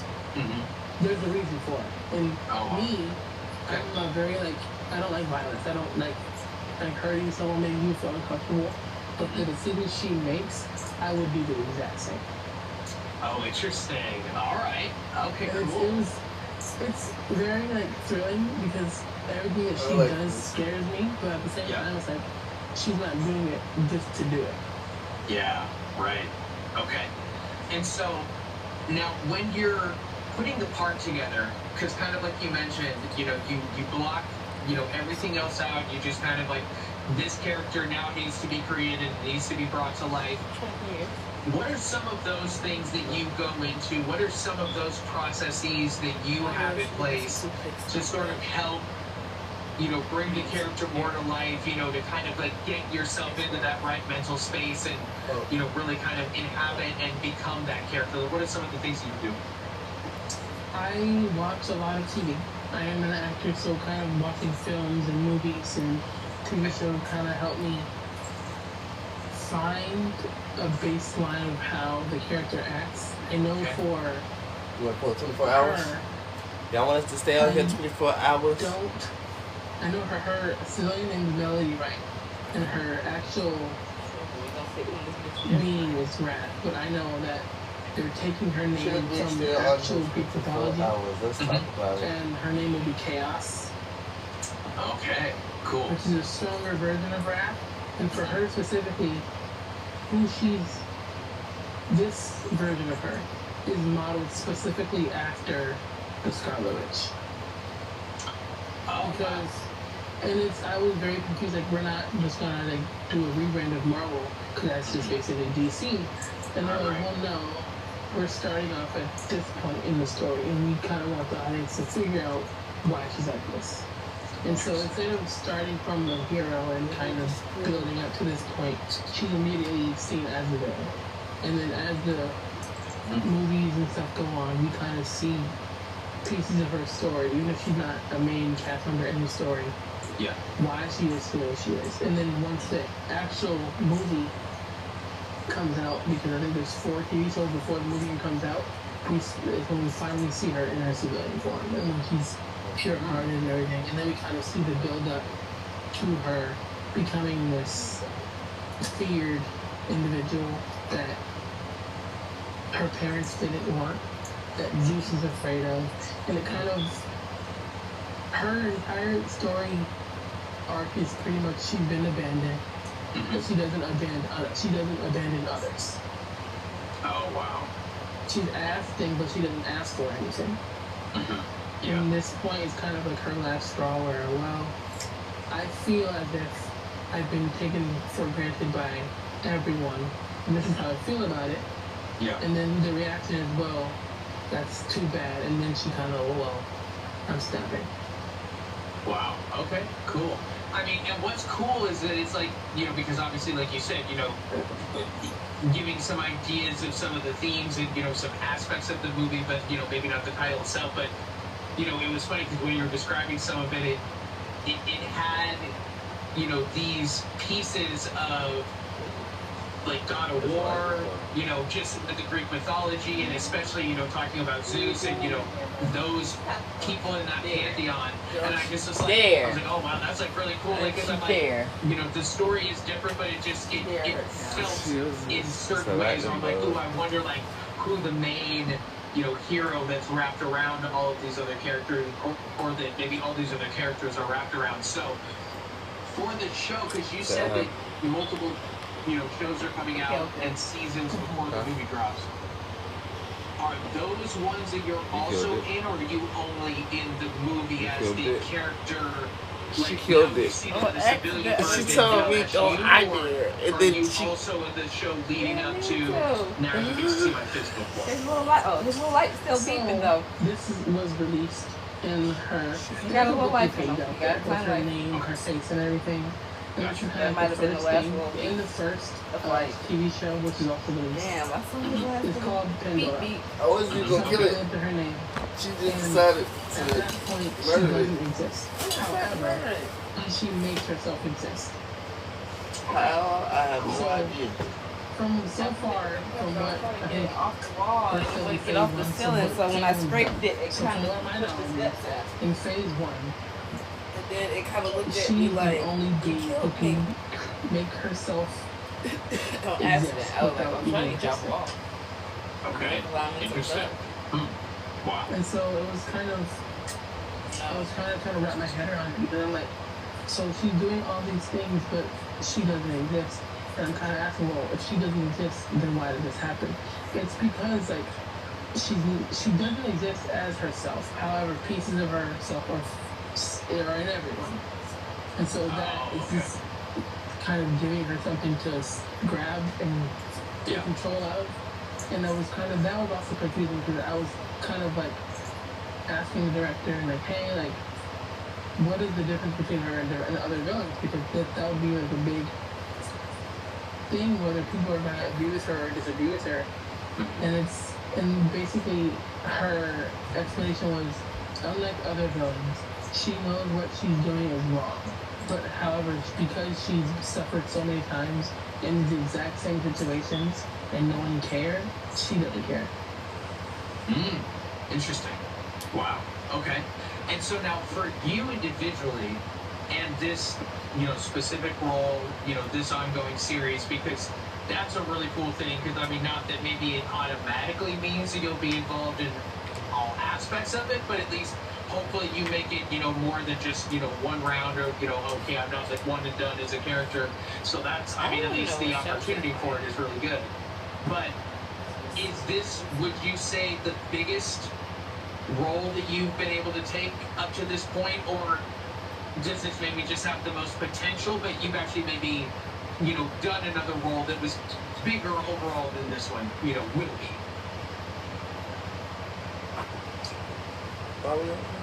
I feel like it's definitely could be the biggest. I've done roles in the past where I played a goddess. She was a superhero, and then she was a goddess. She had a child, she raised her child, she came back, she died, she resurrected herself. So it was a long process for her. She would love, because every time they wrote her off the show, it's because I don't want to take a break, but then the fans would say, hey, they want her back. Can you come back to this? And it was kind of like a repetitive thing. Yeah. But also, like, I feel like this specific role will be one of the biggest because her story is one that so many people struggle with. Okay. But I also feel like there's other roles, like the role where I'm playing a lawyer. That story is also very, like, it's not sci-fi or supernatural, but it's also very real. Okay, yeah. Interesting. And now, so, again, with what you can tell us, please do, is there any idea of a general time frame or ETA, like when we, like, is this 26, 27, or is this like in this year? Like, when could we maybe expect, this to be able to come out to where we can actually check it out for ourselves? I will say for the lawyer, my project that I'm writing and producing, I am writing the finale, and then I will be casting shortly. For the movie with the sins in Greek mythology, I know they are casting Pandora right now. Okay, gotcha. So for the entire series of Pandora, I know they're casting the goddess of war. So they're casting her. They're casting Medusa. They're also casting Zeus. I would hope so. She's one of my favorites.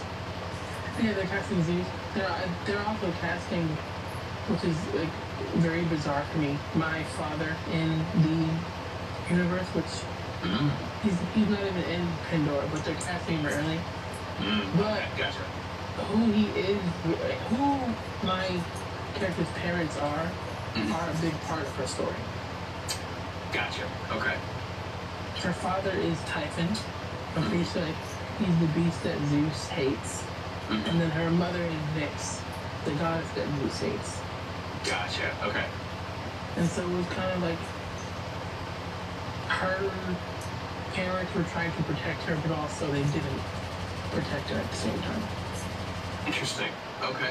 Wow. It was kind of hard for me to tell because when I first read her origin story, I heard a little girl and seeing how her mother, she witnesses her mother doing the darkest form of magic, which was the hardest for her mother to accomplish, which when she's older is the easiest thing for her to do. But she witnesses her mother doing it. There's 3 other witches there. One, I won't say all 3 names, but one is Persephone, the goddess of hell, wife of Hades. She's one of them. And her and the other two tried to come after Melody. And so her mother kind of shields her and then sends her to her father. Zeus is coming for her father. And so she basically witnesses her father die. Yeah. But because he can't die, he comes back and then he sees Zeus kind of strike her essence and kill her. But I feel like with what people don't understand is that nothing can be created out of nothing. So in that moment where she was kind of killed, she and her powers created Pandora's box. Interesting. Which was then handed to Pandora by Zeus to keep shut at all times. And but curiosity is very dangerous thing. Wow. Okay. Wow, that's cool. And so, now when you're in the middle of the project, and I mean, not specifically that you're in the middle of this one, but like when you are, you know, actually working on a show and or, you know, a movie or whatever it is specifically that, you know, the role is going to be for, are you trying to be able to get the next role at the time, or is that after filming's already wrapped? Like, how does that work? Like, how do you, like, are you always able to just roll right into the next, you know, part, or is there usually, like, you know, a pretty big gap of time in between one to when the next one might come around? I normally schedule them to be like very different times because I like to focus on one thing and give it my 100%. Yeah. But there have been times where it has been canceled. There was a TV show for Netflix. I think we were 13 out of 15 episodes in. It was basically like this girl, my character, she's obsessed with solving unsolved serial killer cases, and then she meets this dude whose parents were murdered by serial killers. And kind of that thing I remember filming is she figured out who the killer is. And it's someone who's been in the circle since the beginning. But I think the last scene I shot was kind of me on the side of a building, kind of like on the side of a hospital trying to escape the killer. And so like, so you pulled, you kind of cancel, it goes cancel. I know why, I can't disclose why, but I know why. Okay. And it was very like, that was pretty like confusing because I was playing her